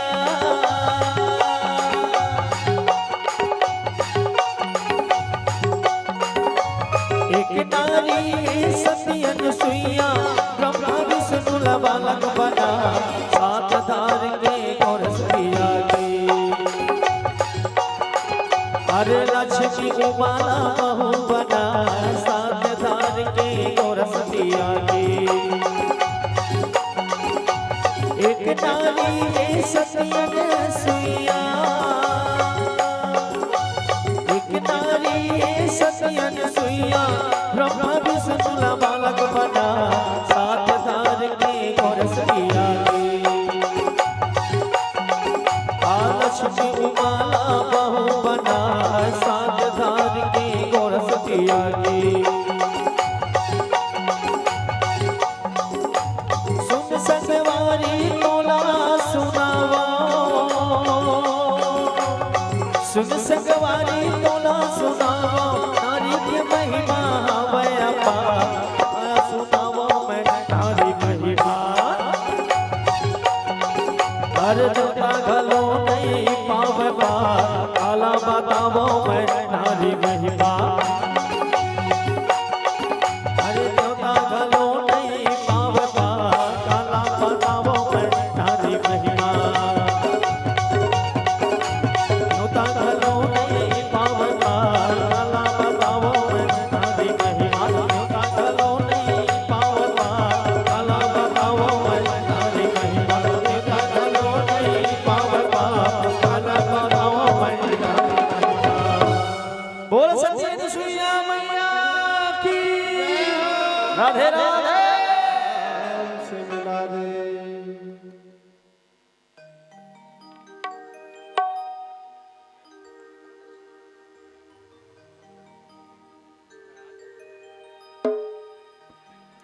प्यारे भक्तजन, तो अनुसुईया मियाँ जो है बहुत बड़ी पतिव्रता नारी थी। चलिए एक बार सभी जयकारा लगाइए, दोनों हाथ उठाइए। जिनके पास दो हाथ है वही उठाना, जिनके दो हाथ नहीं मत उठाना। चलिए राधे राधे, बोले भागवत भगवान की। तो अनुसुईया मियाँ जो है बहुत बड़ी पतिव्रता नारी थी, बहुत बड़ी। समझ रहे हो ना? अनुसुईया मियाँ पतिव्रता नारी, बहुत सी ऐसी महान महान नारी जो बहुत बड़ी पतिव्रता नारियां थी। वैसे कौन? बोले मेघनाथ की जो पत्नी थी ना, वो भी बहुत बड़ी पतिव्रता नारी थी। रावण की पत्नी वो भी पतिव्रता नारी थी। द्रौपदी, माँ सीता है ना, अनुसुईया। प्यारे भक्तजन, आगे मनु जी की छोटी कन्या का वर्णन है, ध्यान से सुनो। बीच वाली कन्या कौन थी? देवहूति। अब छोटी वाली कन्या कौन? प्रसूति। वैसे प्रसूति का विवाह जो है दक्ष प्रजापति के साथ हुआ था। आकुति देवहूति प्रसूति, प्रसूति का विवाह दक्ष प्रजापति के साथ हुआ था। और दक्ष की 16 बेटियां हैं, भागवत में वर्णन है 16 बेटियां दक्ष की, ठीक है। 16 बेटियों में 13 बेटी की शादी एक व्यक्ति के साथ किया गया था, वो है धर्म। किनके साथ? धर्म। धर्म को 13 बेटियों को दिया गया। 14 नंबर की जो कन्या थी जिसका नाम था स्वाहा, दक्ष की बेटी का नाम है स्वाहा। आप लोग कहते हो नहीं स्वाहा, ऐसा कहते हो? वो अग्नि की पत्नी है स्वाहा। स्वाहा करते हो कि नहीं आप लोग? कैसे करते हो? स्वाहा स्वाहा स्वाहा ऐसे करते हो नहीं? कई लोग कैसे करते हैं? स्वाहा स्वाहा स्वाहा, पैसा गिनाते हैं स्वाहा। पूरा यज्ञ खत्म हो जाता है, वो मुट्ठी के सांकला खत्म नहीं होता। ऐसा आहुति नहीं डालते हैं अग्नि में, 3 उंगली से डालते हैं। मृग मुद्रा कहते हैं इसे। अनामिका, मध्यिका और अंगुष्ठा का प्रयोग करके एक बार पकड़ो छोड़ो, पकड़ो छोड़ो। तो 13 कन्या धर्म को दिया गया, 14 नंबर की कन्या अग्नि को दिया गया, 15 नंबर की जो कन्या है उसे दिया गया है पितृ देवताओं को, ठीक है। पितरों की कन्या का नाम है, पितरों की पत्नी का नाम क्या है? स्वधा। 16वें नंबर की जो कन्या थी उसे भगवान शंकर को दिया गया था, मां सती को। सती और भगवान शंकर जी जो है बड़े ही सुंदर कैलाश प्रवास करते थे।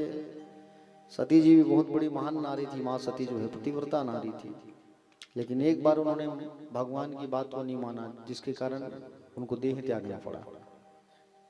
समझ रहे हो? एक बार की बात है, बोले प्रयागराज में बड़ा सुंदर सभा का आयोजन किया गया। समझ रहे हो ना? ब्रह्मसूत्र हुआ, त्रिग्रही का यह योग बनता है, तब कुंभ का मेला लगता है। अभी कुंभ का मेला चालू होगी ना प्रयागराज में, बताइए। सूर्य, चंद्र और गुरु, इन तीनों ने अमृत कुंभ की रक्षा की थी। कुंभ का मेला कहाँ कहाँ लगता है? हरिद्वार में, नासिक में, उज्जैन में और प्रयागराज में, 4 स्थानों में लगता है। क्यों लगता है? क्योंकि चंद्रमा ने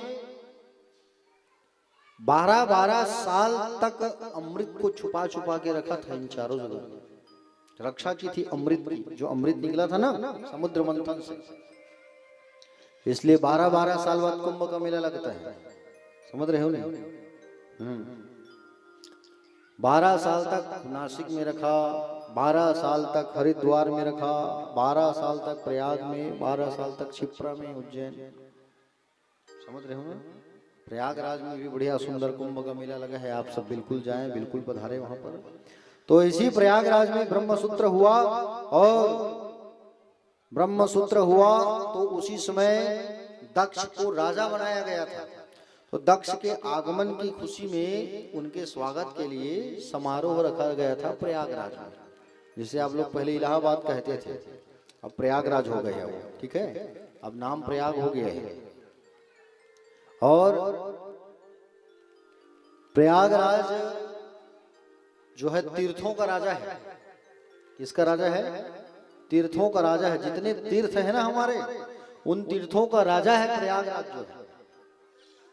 जितने छोटे छोटे तीर्थ हैं, वो तीर्थ जो है प्रयागराज को टैक्स पटाते हैं। जैसे तीर्थ कौन सा है? काशी को ले लो आप उदाहरण, है कि नहीं? काशी को ले लो, अयोध्या को ले लो, ये लोग तीर्थ हैं, ये लोग टैक्स पटाते हैं प्रयागराज को। लेकिन छोटा सा वृंदावन जो है प्रयागराज को टैक्स नहीं पटाता, क्योंकि वृंदावन तीर्थ नहीं, भगवान का घर है। समझ रहे हो ना? तो प्रयागराज में दक्ष के सम्मान के लिए सभा का आयोजन किया गया। उस सभा में भगवान शंकर जी भी पधारे हुए थे, शिव जी भक्त पधारे हुए थे उस सभा में। और दक्ष का इंतजार चल रहा था, तो दक्ष को आने में थोड़ा विलंब हो गया। और दक्ष को आने में विलंब हो गया तो भगवान शंकर आंखों को बंद करके अपने आराध्य श्री राम के ध्यान में मग्न हो गए। अब उसी समय दक्ष का आगमन हो गया। सब खड़े हो गए, दक्ष आ गए, खड़े हो जाओ, राजा है, खड़े हो जाओ, राजा है, खड़े हो जाओ। और सब खड़े होने लगे। दक्ष आया है करके दक्ष ने सबका अभिवादन स्वीकार किया। बैठिए बैठिए भैया। बोले देवराज इंद्र से पूछा, बोले वो कौन है? बोले देवराज तुम्हारे बाजू में जो बैठा है वो कौन है? बोले आपका दमान है, जमाता है आपका। अच्छा मेरा दमान है, रिश्ते में मेरे से छोटा है और मेरे सम्मान के लिए वो खड़ा नहीं हुआ है, इतना इसको अकड़ है। हाँ मेरी बेटी को मैंने इसको दिया हूँ, कहाँ कहाँ मैं अपनी बेटी की शादी इसके साथ कर दिया, बड़ा अहंकारी है ये तो। जाओ मैं इसको श्राप देता हूँ, आज के बाद इसको कोई यज्ञ में स्थान ना मिले, कोई यज्ञ में इसके लिए कोई जगह मत हो। भोलेनाथ को श्राप दे दिए। भोलेनाथ के बगल में खड़े थे नंदी जी। नंदी ने श्राप दिए दक्ष को, जा तू हमारे स्वामी को बोले श्राप दे रहे हैं और ये सिर उठा के बात कर रहे हैं हमारे शंकर के सामने, जा हम तुम्हें श्राप देते हैं कि तुम्हारा ये सिर जो है, अभिमान का जो सिर है वो कट जाए। भगवान शंकर का नींद खुला, जागे ध्यान से। भगवान जब जागे तो देखा कि लोग एक दूसरे को श्राप दे रहे हैं, मुझे जाना पड़ेगा यहाँ से। भगवान अपने गणों को पकड़ के कैलाश चले गए। ये दक्ष वापस आया हरिद्वार, और हरिद्वार में कनखल क्षेत्र है। कनखल क्षेत्र आज भी है कनखल। आप लोग जाओगे हरिद्वार तो देखना कनखल क्षेत्र है। कितने लोग गए हो हरिद्वार? एक आध लोग गए हो? गए हो, देखे हो ना कनखल।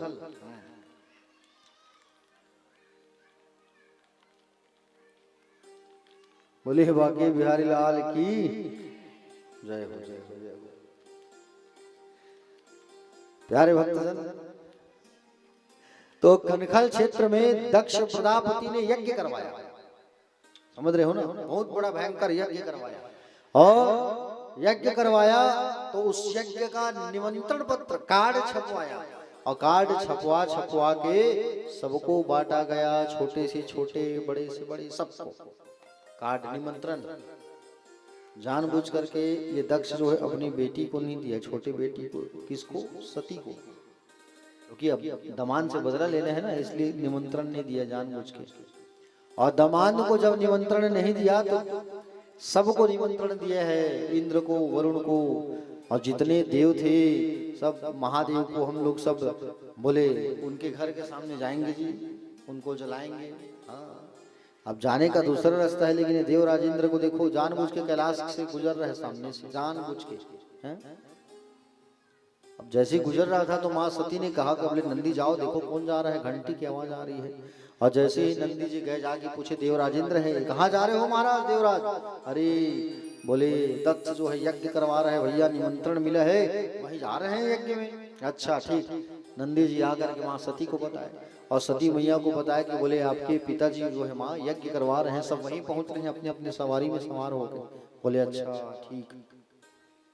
सती मैया जो है आई भोलेनाथ के पास, और भोलेनाथ के पास आई, और भोलेनाथ के पास आकर के कहती है, क्या कहती है? भोलेनाथ के पास आकर के, भोलेनाथ के पास आकर के कहती है कि बोले हे स्वामी, मेरे पिता जो है यज्ञ करवा रहे हैं, मुझे वहीं जाना है।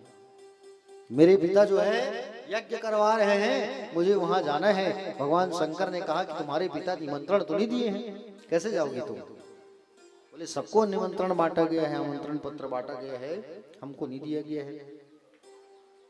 तुम्हारे पिता जो है जानबूझ करके ये काम किए हैं सती, और तुम वहां पर अगर जाती हो तो केवल वहां पर निंदा होगा, मेरी निंदा होगी, और मेरी निंदा तुम्हें सुनना है तो तुम जाओ। नहीं स्वामी ऐसी बात नहीं है। बोले पिता जो है राजा बने हैं, राजा को बहुत काम होता है ना, हो सकता है वो भूल गए होंगे, इसलिए चली जाती हूँ। बोले सब बहन लोग आए हैं ना वहाँ, मुलाकात हो जाएगा और भेंट करके वापस आ जाऊंगी। सती मैया नहीं मानी, जिद में चली गई। भगवान शंकर कहे अपने गणों को जाओ साथ में, अकेले मत ले जाओ। शंकर भगवान अपने गणों को साथ भेजे। सती मैया आई अपने पिता के घर, पिता के घर पहुंची तो कोई बात नहीं कर रहे सती से, सब चेहरा घुमा लिए, सब अपने अपने चेहरे को फेर लिए इधर उधर इधर उधर, कोई बात नहीं कर रहे। पिताजी के पास गए, प्रणाम करती है, पिताजी कैसे हो? बोले तुम्हें किसने बुलाया यहाँ, ये सबसे पहले बताओ। हमने तो तुम्हें कार्ड भेजा नहीं, निमंत्रण भेजा नहीं, पाती भेजा नहीं, तुम कैसे आ गई यहाँ, क्यों आई हो तुम? हाँ तुम्हारे पति को देखो कितना अहंकार है, हमारा सम्मान नहीं करते, तुम क्यों चली आई इस यज्ञ में? सती मैया ने कहे वाह रे पिता। बोले सबके लिए जगह है, मेरे पति के लिए जगह नहीं है, और मेरे पति का यहाँ अपमान हो रहा है। सती मैया जो है पिता से कहे कि बोले कहाँ कहाँ मैं आपके यहाँ जन्म ले लिए हूँ, आज आप मेरा अपमान कर रहे हो, मेरा अपमान मतलब मेरे पति का अपमान। आप भूल रहे हो पिताजी कि मैंने जन्म लेने से पहले आपको कह दिया था कि जिस दिन आप मेरा अपमान करोगे तो मैं अपने शरीर को त्याग दूंगी। माँ सती ने जन्म लेने से पहले ही किया था, लेकिन आज आप वो काम कर दिए और अब मैं अपने देह को त्याग दूंगी। माँ के पास गई, माँ से मुलाकात करती है और मन में विचार करने लगी, यहाँ से वापस आऊंगी तो पति की बदनामी होगी, यहाँ से वापस चली गई मैं तो कैसी लड़की है, कैसी नारी है, पति की निंदा सुन करके आई है कहेंगे सब। मैं वापस नहीं चाहती, आज मैं अपने देह को, अपने प्राण को यहाँ त्याग दूंगी। ऐसा कह करके विचार कर लिया। याद रखना, कहीं भी अगर आपके पति की निंदा होती है, चाहे वो आपका मायके क्यों ना हो, वहां पति की अगर बुराई हो रही है तो वहां एक क्षण मत ठहरना, निकल जाना। पति जो है तुम्हारा अपना है, पति के बिना गति नहीं, समझ रहे हो ना, पति के बिना कुछ नहीं, पति के बिना ये संसार सूना होता है, समझ रहे हो ना। इसलिए जहाँ कहीं भी आपके पति की निंदा हो रही है, गुरु की निंदा हो रही है, माता पिता की निंदा हो रही है, वहां मत ठहरना, वहां से निकल जाना, समझ रहे हो ना। कहीं मैके चले गए हो और वहां जाने के बाद कहने लगे तुम्हारे मैके वाले, अरे तुम्हारा पति ऐसा है वैसा है, खाली बड़ा बेकार व्यक्ति है तुम्हारा पति, जो है खाली पीते रहता है, ये है वो है, वहां पति की बुराई मत सुनना, ठीक है। और कभी पति से ये मत कहना, पति से कभी ये मत कहना कि मैं कहाँ कहाँ आपसे शादी की हूँ, पछता रही हूँ शादी करके। हाँ, समझ रहे हो नहीं।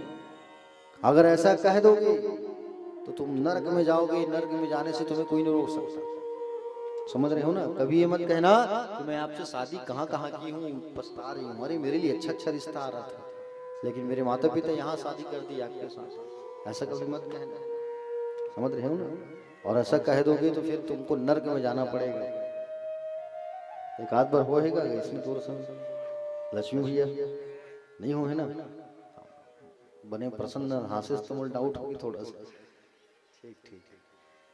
तो हूँ एक आध बार कहेगा, परीक्षित जी नहीं बोले ना, कहाँ कहाँ मैं यहाँ हूँ पछतात, वैसे थोड़ी कहे एक आध बार, नहीं बोले हुई बता दे, झूठ मत बोल। हाँ ठीक है।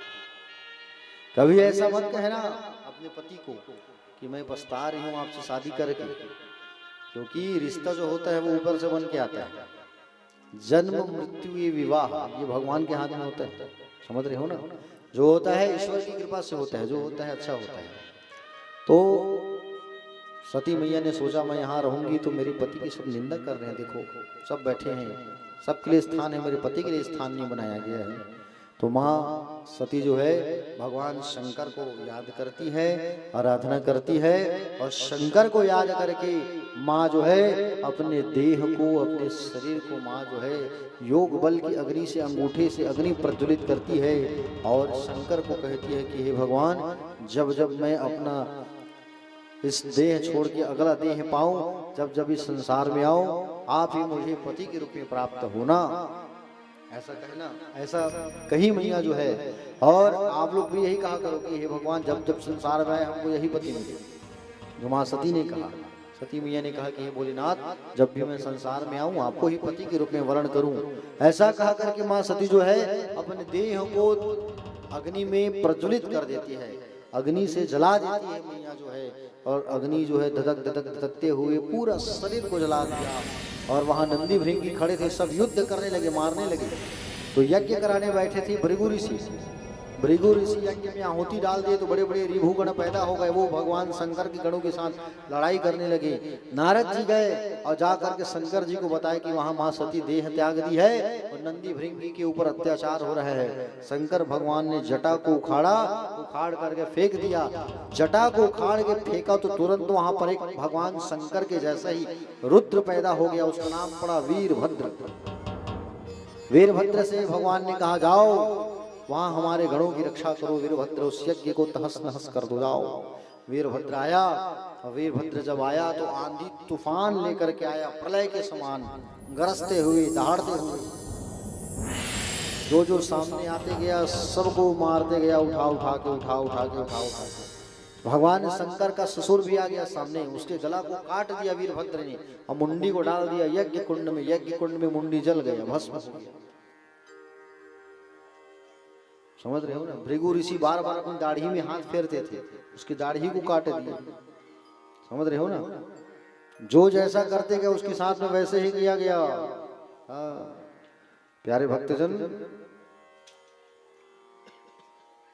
और उसी समय पुखा नाम के जो देवता थे उसके दांत तोड़ दिए। भग नाम के जो देवता थे उसकी आंख निकाल ली गई, सबकी हड्डी पसली तोड़ दिया। सब भागते भागते ब्रह्मा की शरण में गए। ब्रह्मदेव रक्षा करो, ब्रह्मदेव रक्षा करो।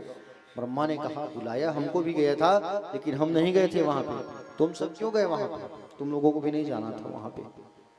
चलो भगवान शंकर के पास। और भगवान शंकर के पास गए और भगवान शंकर के पास जाकर के आराधना करने लगे, वंदना करने लगे। हे भगवान बचाओ बचाओ बचाओ बचाओ बचाओ बचाओ।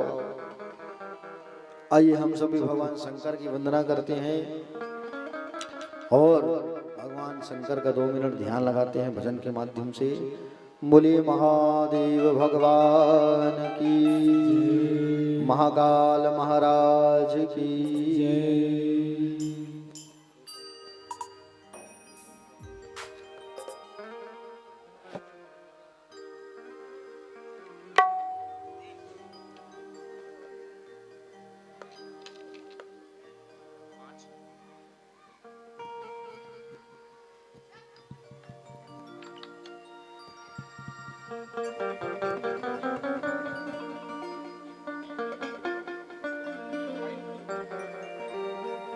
सुन महादेवा हो,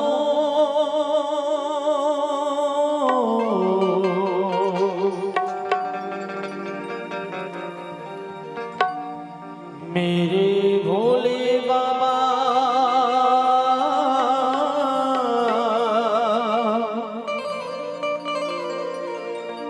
सुन महादेवा।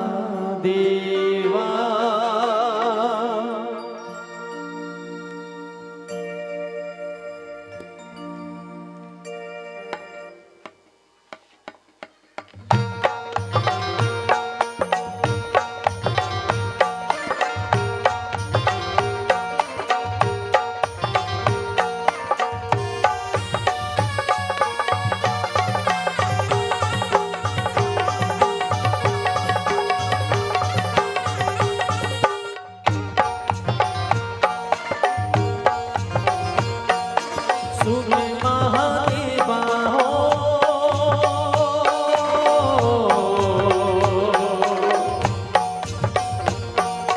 मेरे भोले बाबा सुन महादेवा। हर भला हर हर महादेव। मेरे भोले से भोले बाबा, मेरे भोले से भोले बाबा, मेरे भोले से भोले बाबा रे भोले बाबा। मेरे भोले से भोले बाबा, मेरे भोले से भोले बाबा, मेरे भोले से भोले बाबा रे भोले बाबा, मेरे भोले से भोले बाबा।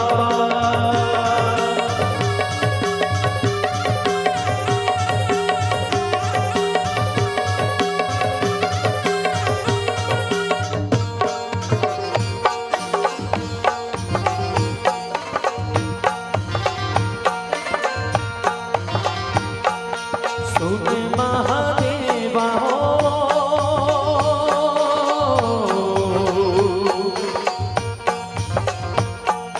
जटा गंगाधारी सुन महादेवा। हर भला हर हर महादेव। तूने काहे को जोड़ी ले लो। अरे धन धन हो गौरी शंकर, कौड़ी नहीं खजाने में। और 3 लोग बस्ती में बसाए और आप बसी वीराने में। बोलो शंकर भगवान की हर हर। तूने काहे को जोगी ले लो, तूने काहे की जोगी ले लो। तूने काहे को बंसुरी रमाए रे भोले बाबा, मेरे भोले से भोले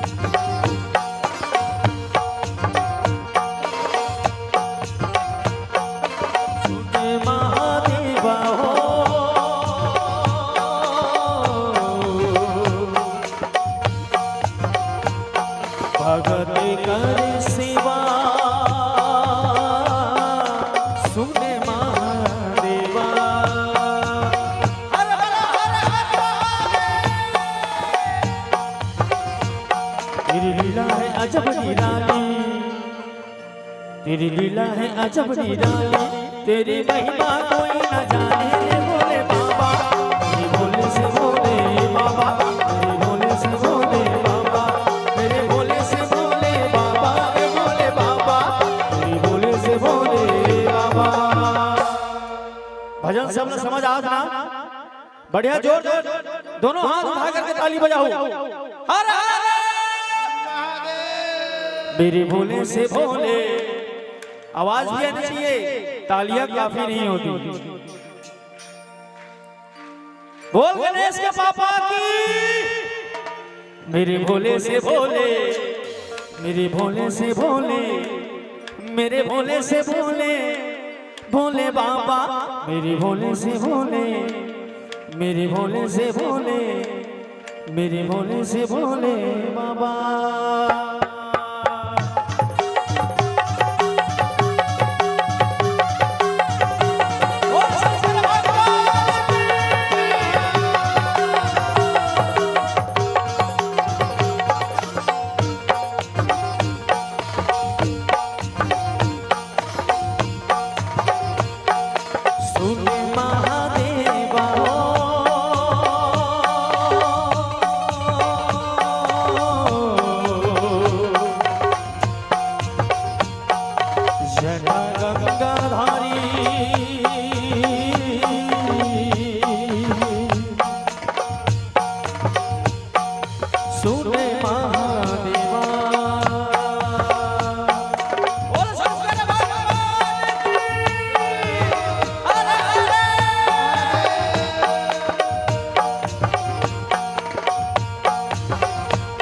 तेरी जटा में गंग विराजी, तेरी जटा में गंग विराजी।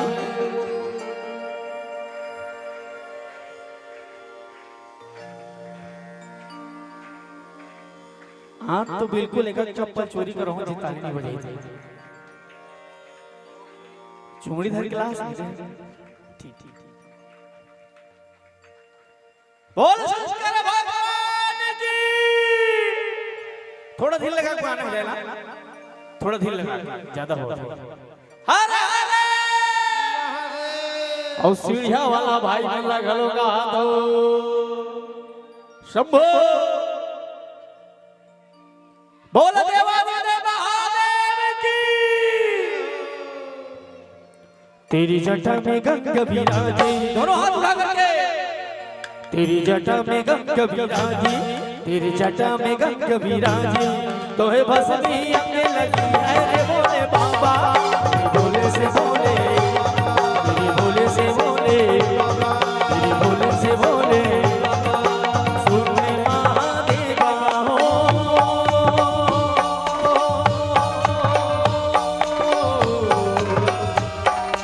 जड़ा गंगाधारी,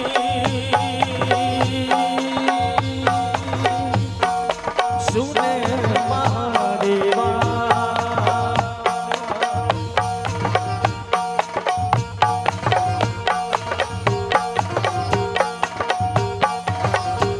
मेरे भोले से भोले बाबा, मेरे भोले से भोले बाबा, मेरे भोले से भोले बाबा, मेरे भोले से भोले बाबा, रे भोले बाबा, मेरे भोले से भोले बाबा, मेरे भोले से भोले बाबा, मेरे भोले से भोले बाबा, रे भोले बाबा, मेरे भोले से भोले बाबा, मेरे भोले से भोले बाबा, मेरे भोले से भोले बाबा, मेरे भोले से भोले बाबा, रे भोले बाबा, मेरे भोले से भोले बाबा, मेरे भोले से भोले बाबा, मेरे भोले से भोले।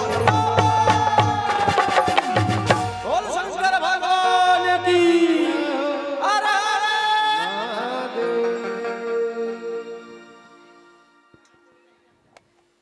बोले महादेव भगवान की। चले एक बार दोनों हाथ उठाइए, दोनों हाथ उठा के कैसे भी हर हर हर हर, राधे राधे। तो सब जाके भगवान शंकर के पास आराधना करने लगे, वंदना करने लगे। भगवान भोलेनाथ जागे और भगवान जागने के पश्चात भगवान साथ में आए और भगवान जैसे ही जागे यज्ञ स्थल पर आए, बातचीत मत करो। निवेदन चाहूंगा, शांति से कथा सुनिए। भगवान शंकर वहां पर आए और भृगु की दाढ़ी कट गई थी तो बकरे की दाढ़ी प्रदान की गई। भूखा नाम के देवता को कहे कि तुम सत्तू घोल करके पियो। भाग नाम के देवता से कहे कि तुम मित्र दृष्टि से देख पाओगे सबको। और दक्ष का जो मुंडी कटा था उस पर बकरे की मुंडी को जोड़ा गया और बकरे की मुंडी को जब लगाया गया तो दक्ष का अहंकार टूट गया और दक्ष जो है भगवान शिव के चरणों में झुक के प्रणाम करने लगे। प्रभु मुझे माफ कर दो, मुझसे बहुत बड़ी गलती हो गई थी। और भगवान से माफी मांगने लगे। भगवान की स्तुति करने लगा वो दक्ष जो है। तो मुंह से बकरे का मुंह लगा है ना, तो बम बम बम बम बम ऐसा आवाज आने लगा। इसलिए भगवान शंकर के जो भक्त होते हैं वो बम बम भोले कहते हैं। और जो भगवान शंकर के भक्त होते हैं शंकर जी के सामने बम बम भोले कहते हैं तो भगवान जल्दी प्रसन्न हो जाते हैं। क्यों? क्योंकि भगवान को अपने ससुर की याद आ जाती है, इसलिए भगवान जल्दी प्रसन्न होते हैं। इसलिए शिव जी के सामने जब जाओगे तो बम बम भोले ये जरूर कहा करो। समझ रहे हो ना?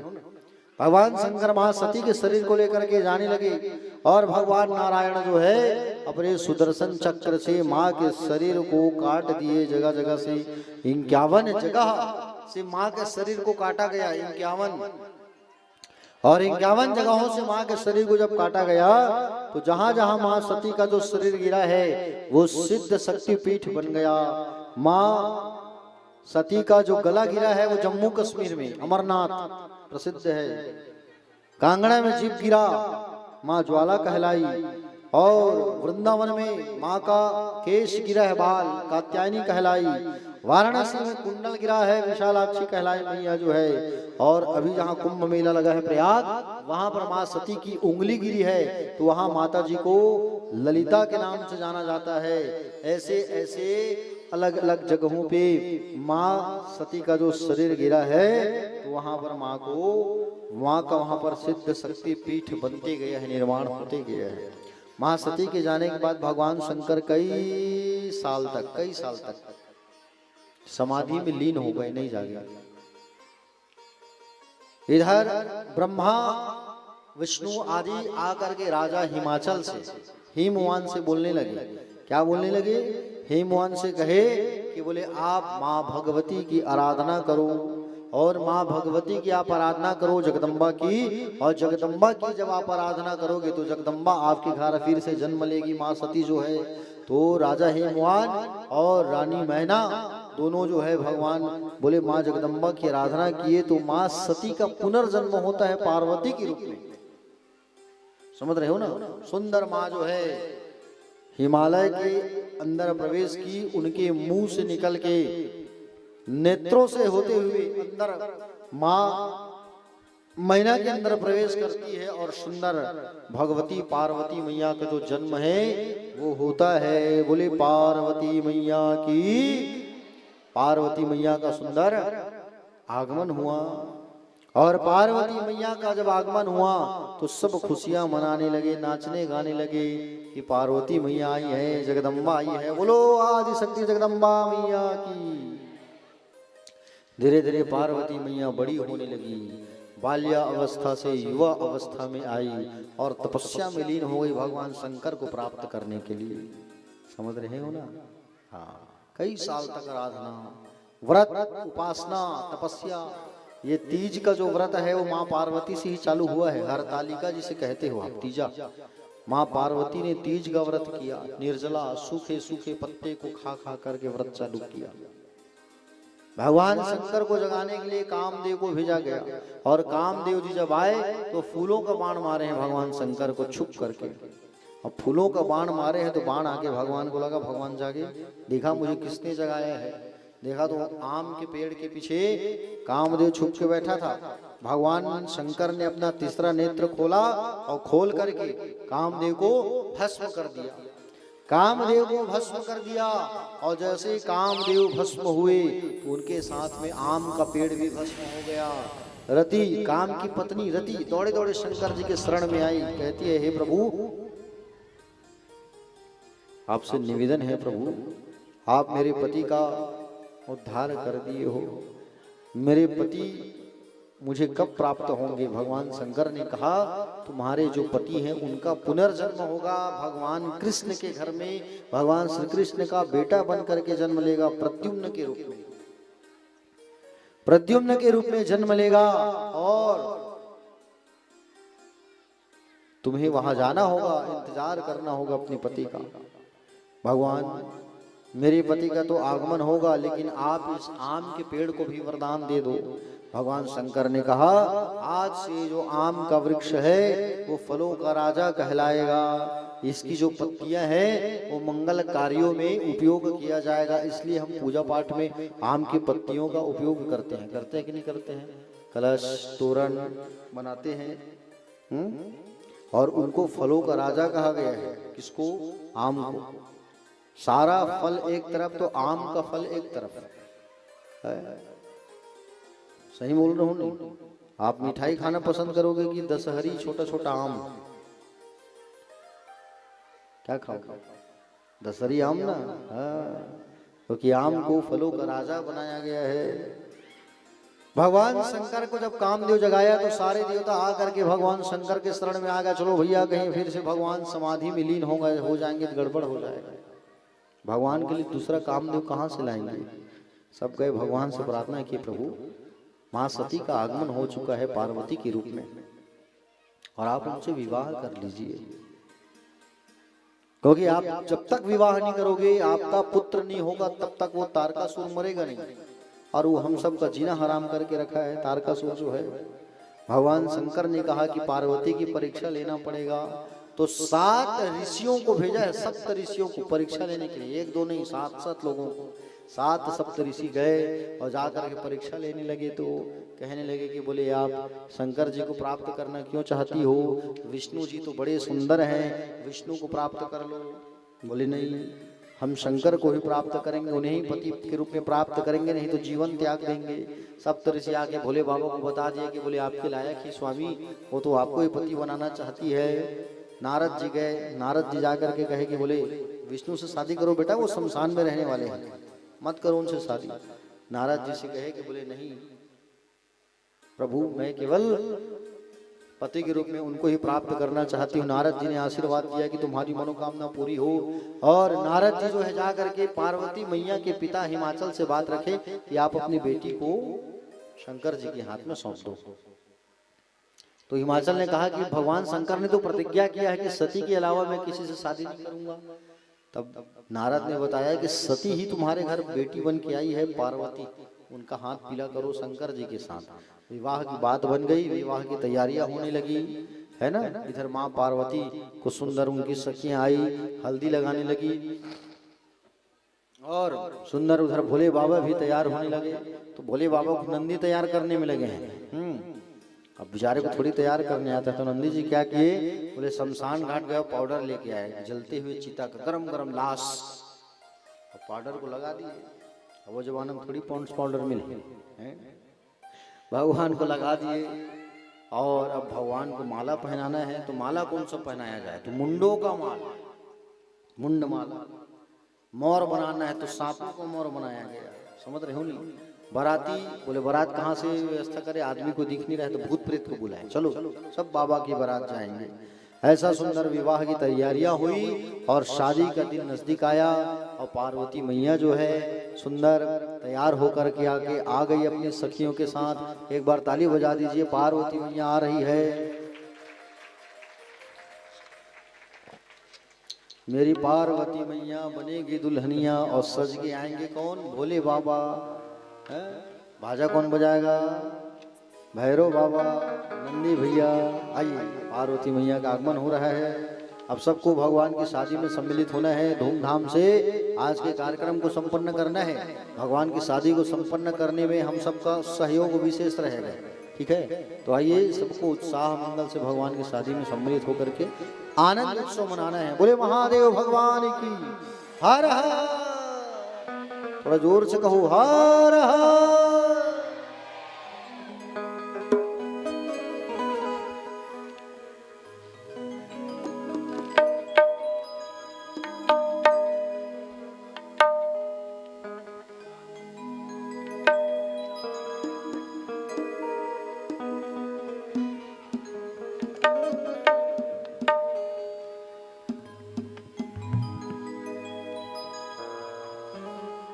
मेरी गौरा सी मैया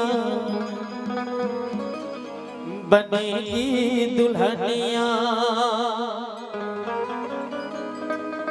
ओ सज के आएंगे भोले बाबा, भैया भैरव बजाएंगे बाजा, भैरा भैरो बजाएंगे बाजा।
तो आइए अब भगवान शंकर के विवाह की ओर चलते हैं।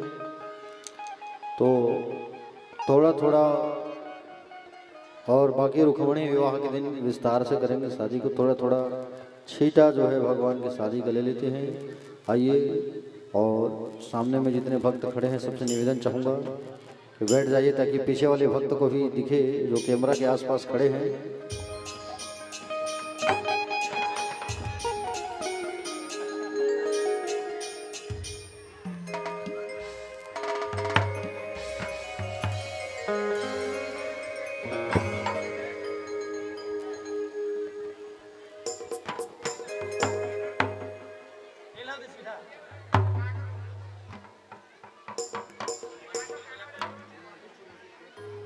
थोड़ा थोड़ा शुरू से पहली चूरमाटी, ओकर बाद मंडप छेदन, ओकर बाद तेल हल्दी के बाद मैन नाचा के बाद वरमाला टिका हुआ।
तोल माटी कोड़ लनैया बजी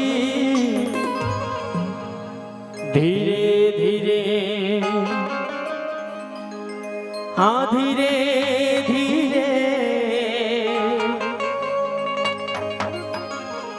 आज धीरे धीरे तोर बहिनी लती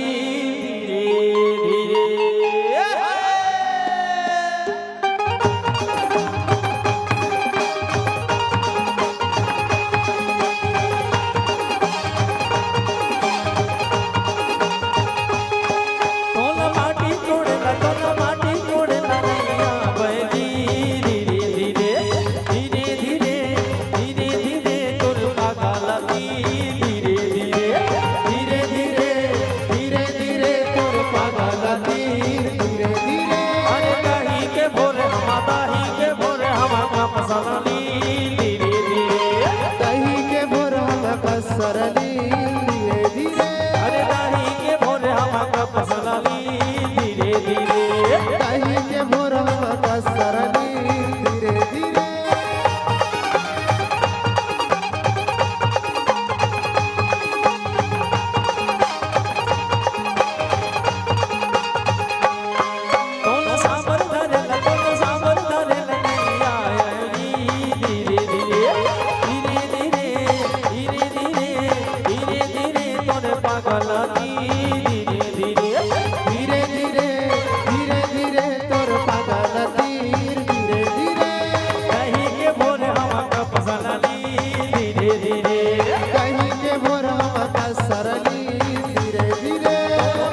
सात दिल चढ़ गए सात दिल चढ़ गए ओ देव नारायण मणवा मधुरो तुझ पारन को ममला ओ मणवा मधुरो तुर बात सदोला। चलो अब मैं ना सकी हो जाओ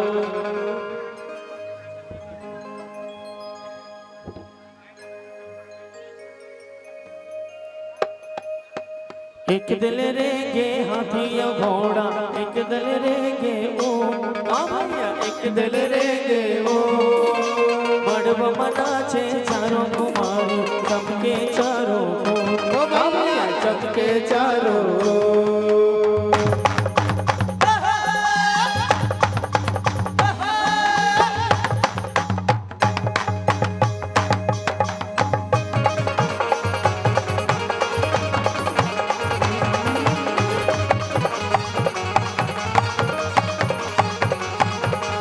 एक दिल रेगे हाथी या घोड़ा एक दिल रेगे ऊंट एक दिल रेगे ऊंट मड़व मना छे चारों कुमारी सबके चारों सबके चारों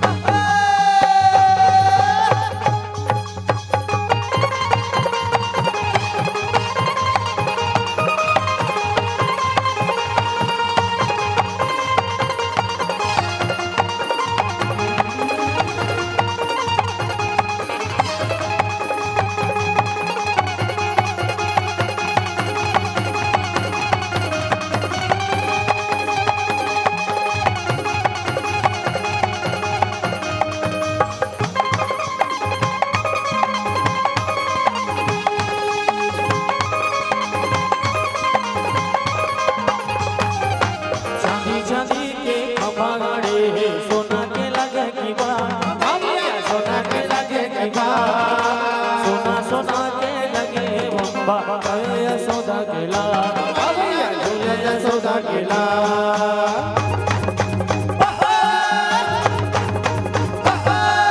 चांदी चांदी के खंभा गड़े सोना के लगे की बात भैया सोना के लगे गजा अरे हीरा मोती के झुना गड़े झूले ओ भैया झूले जसोदा के लाल।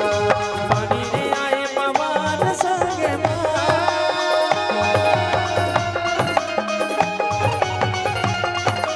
पानी रे आए पवन संगे माने लाले रे संगी हमारे संग माने गोला की जार के आना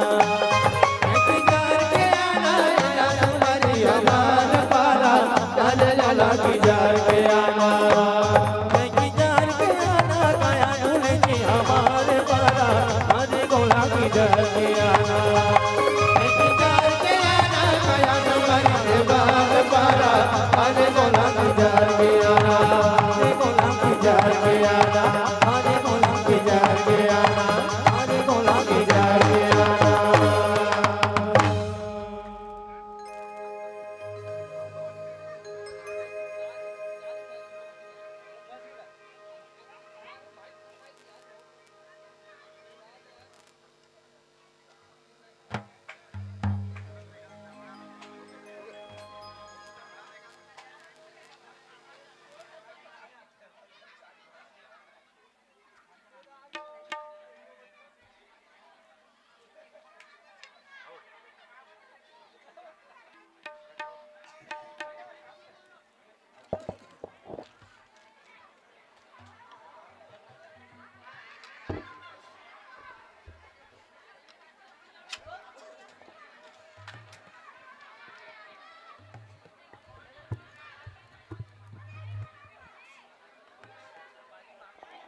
कि बोलो वृंदावन बिहारी लाल की।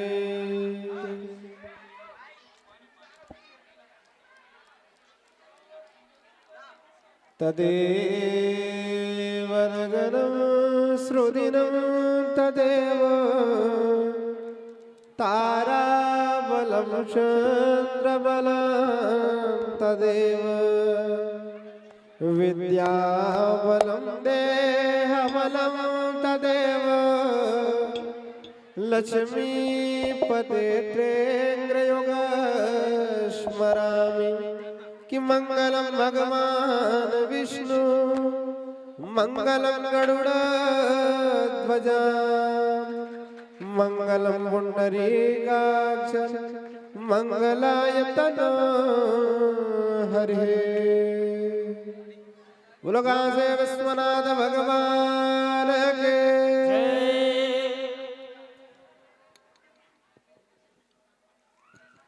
आइए ऐसा स्थान खड़े हो बैठ जाइएगा। मुख्य परीक्षित जन सामने आ जाएंगे और हाथों में अक्षत पुष्प लेकर माँ पार्वती को अपनी कन्या मानते हुए कन्यादान का संकल्प कीजिए। हरि ओम। मेरे साथ बोलेंगे ओम विष्णु विष्णु विष्णु।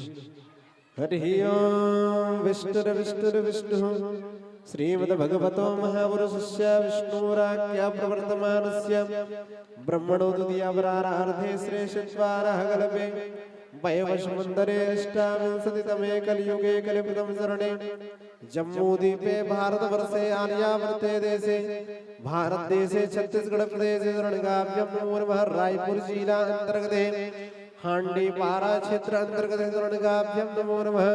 वीर विक्रमादि 2081 कार्ययुक्तानां संवत्सरे उत्तरायणौ शिशिरतौ रणगाभ्यां नमो नमः।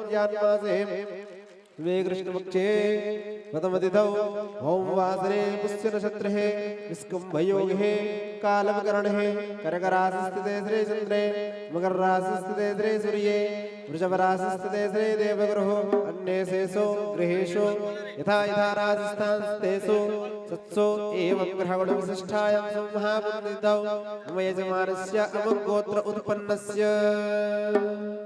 अपना गोत्र का नाम लेंगे, अपना नाम लीजिए। जिस मनोकामना से आप पूजन करने जा रहे हैं उसका उच्चारण कीजिए। मेरे साथ बोलेंगे कायिक वाचिक मानसिक संसारिक चतुर्विध पुरुषार्थ फल प्राप्ति काम मम संपूर्ण मनोकामना सिद्ध्यार्थम विद्या बुद्धि लाभार्थे धन धान्यादि प्राप्ति अप्राप्त लक्ष्मी प्राप्त्यर्थम प्राप्त लक्ष्मी चीरकाल संरक्षणार्थम लोकेयां राजद्वारेयां सभायां सर्वत्र विजय प्राप्ति कामः मम श्री मद भागवत ज्ञान अनुष्ठान निमित्तार्थ नवदः भक्तियां संपूर्ण फल प्राप्ति कामः मम कन्या स्वरूपेण पार्वती विवाह मम कन्यादान अहम करिष्ये। कि ओम जाग्रतो दूरमुदये दैवन्दतो सप्तस्यादधैवैदे दूरङ्गमं ज्योतिर्गं तन्मे मनः शिवसङ्कल्पमस्तु सङ्कल्पं संसिद्धिरस्तु मम यजमान कल्याणमस्तु सुशान्तिर्भवतु।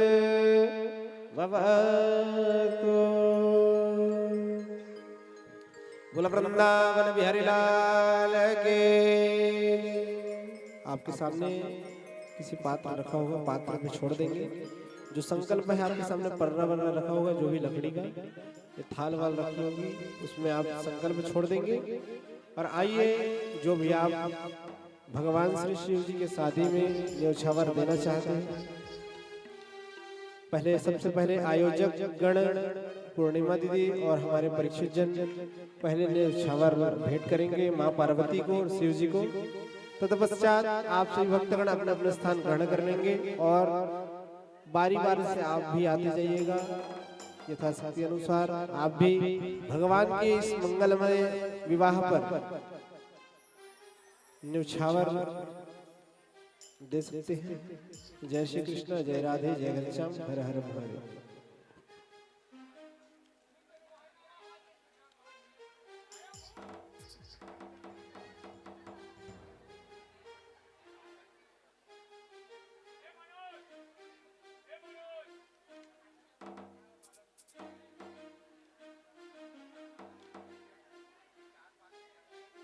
तो आइए अब सबको बारी बारी से भगवान की पूजन करना है और जिनको जिनको जो न्यौछावर भगवान पे भेंट करना है आप सब बारी बारी से आके न्यौछावर टिकावन करते जाइए। फिर मंगलमयी पावनमयी आरती जो है भगवान की करेंगे। तो जितने भक्त बैठे हैं पहले आयोजक परिवार बारी बारी से करे, फिर जितने भक्त श्रद्धालुगण बैठे हैं सब पूजा करते जाइए और जिनको टिकावन करना है वो शीघ्र करिए, फिर आरती करेंगे।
हेलो हेलो हेलो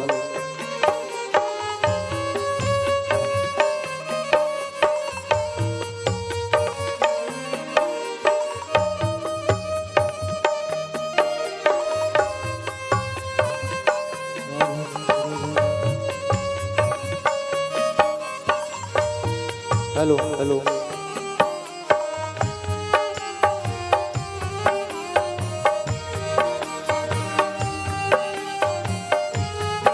श्रीगत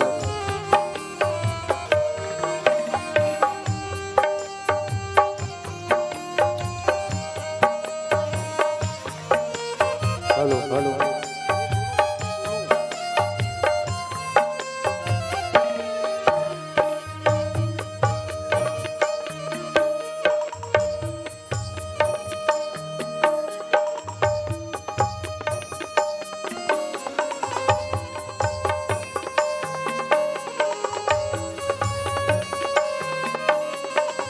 हेलो हेलो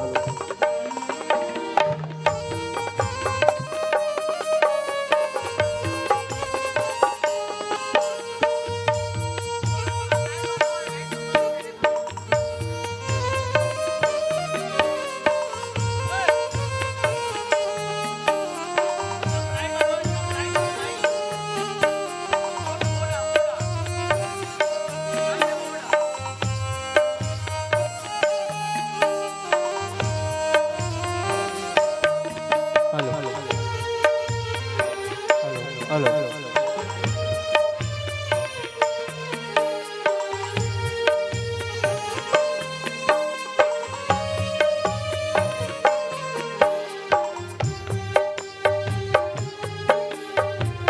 जी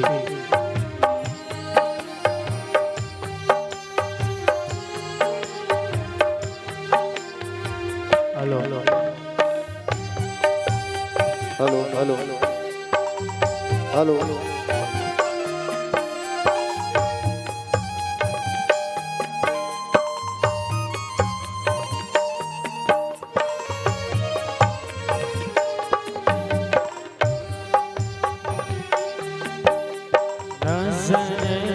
नजर झूले हरे दाही रंगया बिसरी घोरते जैसे मोहरी के दुनिया हरे नजर झूले हरे दाही रंगया बिसरी घोरते जैसे मोहरी के दुनिया आजा मड़वा के तीरे तीरे और मुड़ सब गोरे आजा मड़वा के तीरे तीरे और मुड़ सब गोरे बचाओ भी आवे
भोला मोहि डारे भोला मोहि डारे भोला तोरे बोली भाषण भोला मोहि डारे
पियते भार ले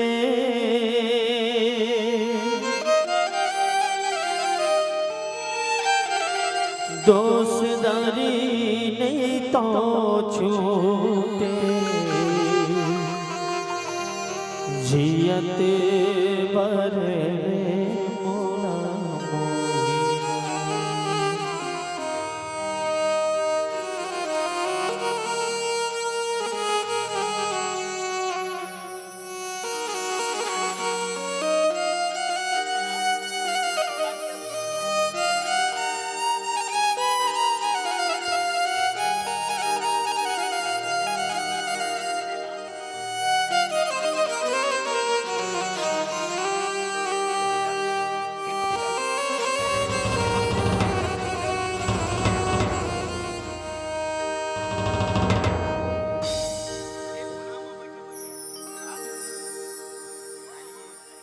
चलिए आरती की तैयारी कर लीजिए। आइए मंगलमयी पतितमयी भगवान की आरती करके। राधा जय श्री कृष्ण राधे राधा राधा जय श्री कृष्ण राधा राधा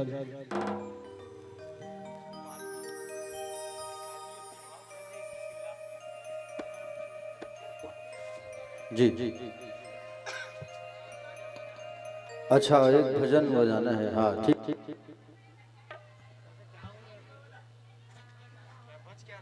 राधे। जय श्री कृष्ण। राधे राधे।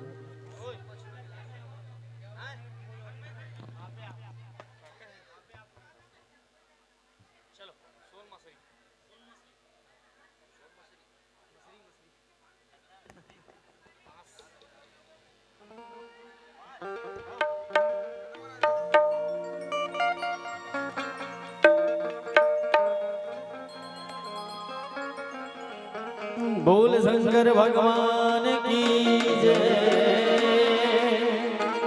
चलो फिलहाल सब जन खड़े हो जाओ अपना बच्चे कर एक बाद आरती करबो।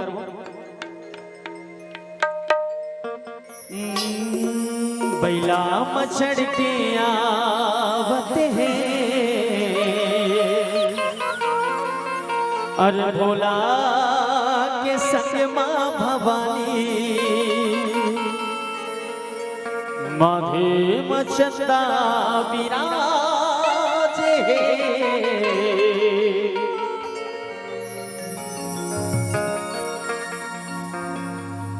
जटा में गंगा के पानी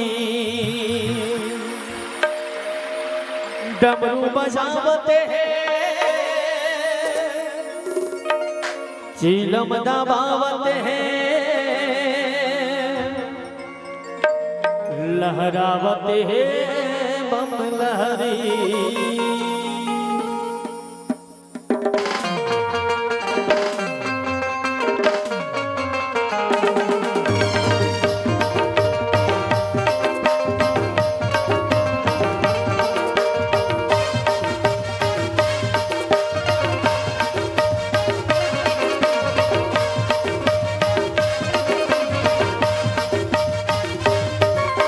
बैला मछड़ के आवत है उना के संगमा भवानी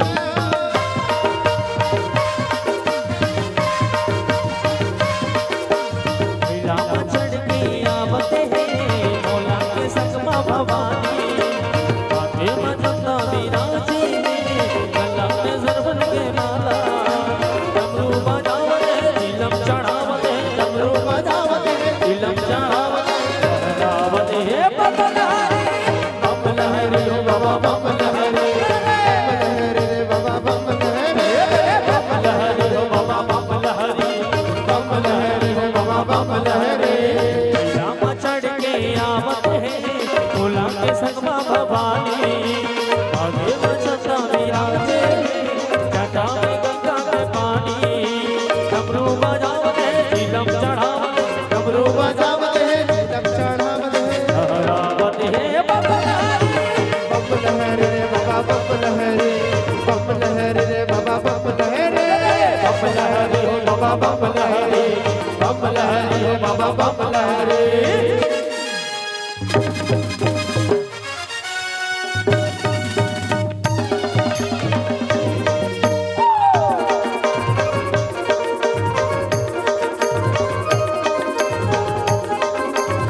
कन्या माँ पहरे बघवा के छाला गले में सरपट पे माला रंग विभूति छुपरे है शिवजी भोला के रूप में निराला।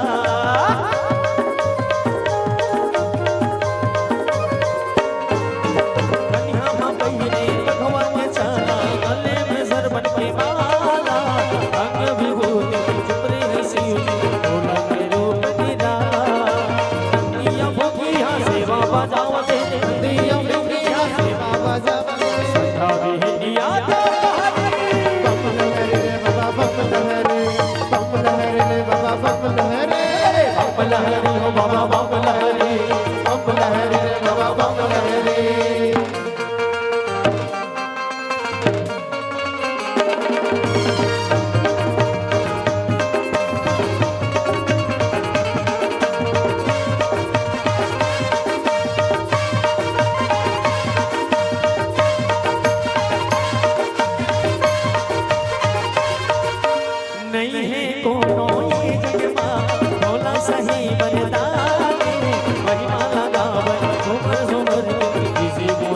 बात ज्ञानी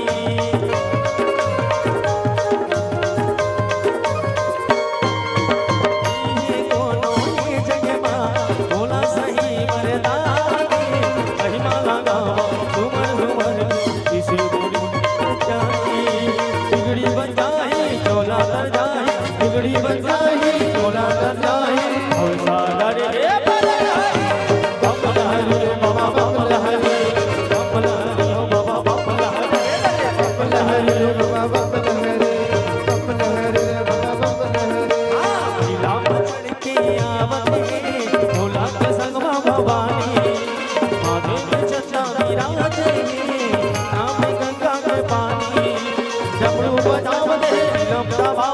डमरू बजावत है चिलम चढ़ावत है बम लहरे रे बाबा बम लहरे रे बाबा बम लहरे हो बाबा बम लहरे हो बाबा बम लहरे रे बाबा बम लहरे रे बाबा बम लहरे हर हर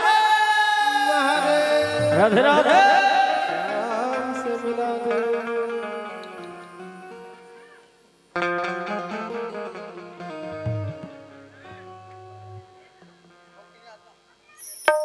आरती तैयार कर लीजिए, आरती प्रज्वलित कर ली जाइए, आरती करते हैं।